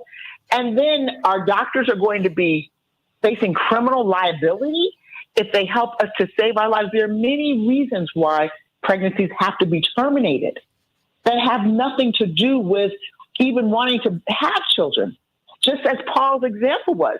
The example that he cited. It is also very painful to have emotionally, psychologically, in every which way to have a miscarriage. There's so many dynamics, but the bottom line, that's between the woman and her doctor, or the woman, her significant other, husband, whoever, and the doctor, because these are medical decisions. So to have the court and to have policymakers in the middle of that just rubs me the wrong way. And then I will finally say this. I really believe when men are prepared, and this is just going to be completely a controversial statement, when men are prepared to allow the government to legislate whether they are castrated or not, then let's have the discussion. Whether they should have vasectomies, let's have the discussion. Because let's have that discussion. Should we? I think of course they shouldn't. The government should not be involved in a decision of whether men should be allowed to have children. I don't think that that's appropriate either. But if you think it's okay for the government to be involved with a woman deciding, then are you okay with the government being involved in deciding whether a man should be able to bear children? Should be able to that's another thing. I don't think the government should be involved in any of it. That's my point. It should be a man's decision and a woman's decision. But what goes for the goose should go for the gander, and vice versa. You don't have to go as far as menstruation or vasectomy. Just try to take Viagra off the schedules for prescription medication and see what happens. Now we're getting to the heart of it. Let's talk about that. Do we need to talk about the pharmaceutical companies? How that would happen? Well, look, I mean, honey, you can watch. That's a $1 billion industry. That's a $1 trillion industry. See, now we've gone from billion to that's $1 trillion industry. Wow. If we're going to talk about it, Viagra is one of the, I'm told, latest and greatest things that young men use. Girl, men will use. stop the world to save that part of their anatomy. Now you know this. Okay, so then why should we not stop the world to save the ability of us to choose? I got you. That part of our anatomy. But you know, That's all I'm saying. I'm in agreement with you, but I think that we also have to have a broader discussion about responsibility. Eggs are precious, sperm is cheap. Men make sperm every day. Women are born with a set number of eggs. Women are going to have to become even more responsible because, as my mother said, the baby is yours. She said, even when you have a good husband who loves your children, who's going to take care of your children, that child is yours. She said, it's a blood tie. She said, your father couldn't breastfeed you. She said, that was my job. Your father couldn't bear you. That was my job. You had to use my blood, not his. So I think that women have to begin to have some other discussions because it's very interesting that in this discussion, we're talking about the child that she aborted. But when we want to have an abortion, it's a collection of cells or it's not a life yet. We're playing a lot of games here semantically, psychologically, and spiritually. And I think we got to be careful. We have got to be careful about that. And I can tell you in today's world, today's environment, raising children is very different. It's very different than it used to be. So these decisions, you can't take them lightly. Raising Black men, Black children, as I'm doing, is not easy because there are so many ways, and this opens up a whole nother discussion, that our children have targets on their back. So, to impose on, and this is not a social economic issue, by the way, to impose on a woman that you don't have the ability to choose for whatever your reasons are, is really something that's draconian. And again, I go back to how is it that my grandmother had more power over her body than I have conceptually to decide? My grandmother had more power. There's just something wrong, I believe, with that picture. Me personally, that's a personal view. I'm not ascribing it to any organization that I am a member of, a part of, lead, or anything. That's CK's view. But all this is personal, CK and Janice and Aaron. All this is personal. That's why I'm like, wait a minute. That's why I'm pro-choice. Like, no, that's between you and the Lord. Whatever you got going on inside of you, hey, that is for you to work out, for you to figure out. Not me. But I think that we also have to begin to have we need to broaden out the discussions about responsibility. Because we keep saying, it takes two to tango. Look, when you and a man, let's put it right here, when you're in a casual relationship, when you are kicking it, ain't nobody looking for no baby. At least he's not. And we need to respect that. And women need to stop doing this add water and mix thing and presenting these babies as a gift when that's not what he is looking for. And then when the baby gets here, you tell the child how awful the father was. He was not trying to do that with you. And he married someone else. Yeah, he did because he wanted to be with her. We have to have some deeper discussions about this because it's much more complex. Like I said, we don't know the true nature of this relationship. We do know that he would deny for everybody else what he paid for her to do. Now that for me is a real problem. I'm pro-life, and you ain't gonna feed no child, but you're gonna give her some money so she can abort. Really? But you're gonna deny that to everybody else? That is problematic for me, highly. Ooh.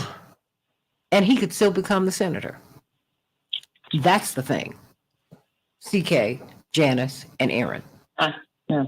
Oh, yeah. I'll tell you something. Because they want him in there. And a lot of people are saying, and we're just saying this because people are very, very upset about this, that they will leave the state of Georgia. well, nobody's probably going to leave the state of Georgia because of this, but it does make you feel some kind of way.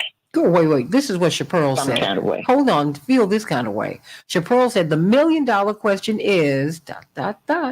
How in the world is Herschel Walker leading over Raphael Warnock, Reverend Warnock? Answer: white women are supporting this candidate. Yes, they are. And all these anti-abortion, they're supporting it. They don't care. I didn't say they don't care. I said they don't care. They don't. Janice, Aaron, CK, they do not care. So I'm trying to figure out what the kerfuffle is about. Because these folks don't care. Conservative pundits like Dana, I forget her last name, Perino? who was the shill for the NRA, saying that they don't care about this. They literally says, I think the quote was, "I don't care if Herschel Walker helped abort a litter of bald eagles," or something ridiculous. Wow. Okay. I want to win the Senate. They don't care about their own principles. They are using that issue, as we've seen for many years, to gain more power in their base. They do not care about this. Which leads me to believe, Aaron, that this whole pro-life thing is a sham. These folks don't even care about that because they don't want to even feed the children when they're in utero, let alone when the child gets here. Well, it's not about the children. It's about controlling women. It's about controlling women's bodies. It's about amplifying the patriarchy and solidifying the white supremacist systems that have maintained control and power in the United States since its formation. And many of these women that are on that side have taken the benefits of that system and in many cases are utilized by the people in power to say things like this, right? They don't really care about the baby. They don't care about the sanctity of life. They care about holding on to power and control. All this talk about families, Aaron, Janice, and CK, when the baby daddy, baby mama thing was invented on the plantation, no one wanted to deal with Thomas Jefferson, who was a metaphor for America. Goodness gracious. That story's so old. These folks are not serious about family. None of that. They don't care. They could not care less. They couldn't. Oh. Janice, do you have anything else you want to say? I must run. Yeah, well, CK, I must run. Your closing thought? But my closing thoughts are this. Let's say a prayer for Georgia. No. Let's say a prayer for Georgia. Okay. Because I say this, all eyes are on Georgia. Georgia is the breadbasket of the civil rights movement. That's what I like to say. And we have so much work to do here. We are in a voter suppression state. And it is even, if we put aside what's happening with Herschel Walker, understand the elections officials are dealing with a bunch of nonsense versus dealing with what we should be dealing with right now because of this new voter suppressive laws and all the challenges that are being launched in an effort to prevent Black and brown people and young people from voting. This is a real fight. So say prayers for Georgia. I think if anyone's bet will happen, we understand the forces behind Raphael Warnock.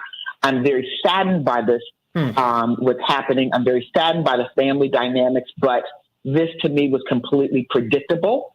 And it reinforces once again that by any means necessary, the Republican Party is determined to win that Senate seat.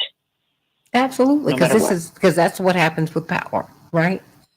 That is what happens. Power concedes nothing. Hey, and it protects itself. So it lets you know that when they start getting all teary-eyed and whatnot about being pro-life, that they are liars. And many people are. Democrat, Republican, Independent, all these folks. People, when your back is against the wall, don't talk to me about what you do when you, as my father says, when you have the wind at your back. What do you do when you are facing a headwind? When it ain't pretty. See, because my father's a real man. That's my standard. A friend of mine came to an elder, Janice, Aaron, and CK. Before you go, came to me when my own family was faced with a challenge. When my father had a child outside of his marriage, And this gentleman came to me. In fact, is Judge Frank Caprio. He has a show, Caught in Providence. He's a wonderful man. He said, "How are you doing?" I said, "Well, it's a tough time." I said, "But we're going to be okay." He said, "You know what? You are going to be okay." He said, "In time, you're going to see that this was your father's finest moment." And I felt that way. He said, because men this powerful, men this big, don't have to let the child live. He let the child live. He's taking care of the child. He's acknowledged the child. He's taking care of the child, the woman, and he is making amends with your mother and your family and keeping you all together. That's a man, Santita. So when you talk about the headwind, when Reverend was trying to stop the stealing of the 2000 election, and this is what was dropped in the middle of the American conversation, which stopped everything. And everything was focused on him. And they focused on us. The Globe, the Star, the Inquirer followed my family for, I mean, they've always followed us, but they were with us for a year. We were in that paper a year. So I don't even want to hear it. So I guess I am feeling some kind of way about this. Some kind of way. Some kind of way. So just man up and do what you need to do. Because, see, that's what I've seen the first man in my life do. He manned up and did his thing. What about you? And what about public policy? If you're pro-life, you want to feed children when they are gestating inside of the mother. No, that's not what we want to do. We're not pro-life. We don't want to feed the babies once they get here. We have them sucking up bad air, living in poor housing, not giving them any food. Are you serious? Talk about hypocrisy. That's a joke. And you need to be stuck on that instead of someone's personal decision, because, yeah, everybody's going to say they're anti-abortion until you got a baby you don't want. And many of these babies are not wanted. It sounds cold, but Janice, Aaron, and CK is the truth. And you can see these children are not wanted because they're not raised. Please, I was an inconvenience for my parents, but they never treated me that way. They just adjusted. I came to them in the middle of college. And they adjusted. I never felt unwanted a day in my life. But that's a character thing. And we need to answer those questions too. This is not just a medical issue. This is a moral issue, and we need to deal with that. You have all these children who are everything but aborted walking around here. They have not been raised. They have not been loved. They have not been cared for. And we see it every day. And we need to stop this. We need to stop it. Love some children. Or don't lay up with someone who's going to give you one. How about that? Or going down the street on that, because all this needs to stop. We treat sex so disdainfully and without any care, as if there are not emotional consequences, as if in your childbearing years you cannot have a child. It's got to stop. And people need to take up the responsibility for that which they do. And ladies, a disproportionate amount of that responsibility falls on us, because God trusted us to have children, not our men. I love our men. But he didn't give them wombs. He gave them to us. We need to think about that. But that's just me and my commentary. Anybody else have anything else they want to say before we go? Aaron? CK? You have said it all, Ms. Santita. Thank you for this conversation. It is a lot more complicated and very complex. Girl, you know it's complex. It's complex. And my mama said, "Oh, no, darling." And my mama's almost 80. She said, no, babies, they're yours. She said, your father takes you out into the world, if you're lucky. See, but that baby's looking for you. That baby's pulling on your shirt because it wants to eat. It's looking for mama. And women care enough about yourself to be with someone who cares for you. My mother said, love who loves you. Think about that. And yeah, I mean it. I'll add more to it before I take anything back. I sure will. I'll add more to it. Don't tell me about being pro-life when you won't feed a child, when you won't educate a child. Give me a break. You're not serious about this. And this whole scenario shows you that folks are not serious about it. They could not care less about these children. They don't care. And everybody is anti, pro, whatever until their back is against the wall. Then they can privately pay for it. Most abortions are not even DNCs anymore. You take a pill. Think about it, everybody. Think about it. And Salami said, your mother abandoned you. Honey, I am so sorry. I am so sorry. People are struggling out here. And your mother was clearly struggling. But I hope that the hurt that was put into your life, I hope that you don't pass it on. I pray that you get healing, Salam. I pray that you get healing and that you can go forward and learn the lessons from your ancestors. And your mother is that. And your father too. All of them. I pray that that's what happens for you. God bless you, everybody. Aaron, anybody, Janice, you all want to say anything? Boy, this is complex. These things get so CK. Anybody want to say anything before we go? Hey, Jewel. All right, everybody. So I love you. I am out of here. Can't wait to be with you tomorrow on the Santita Jackson Show. It's always a joy to be with you. Love you, love you, love you. Now I'm going to run and take care of my business today. Love you.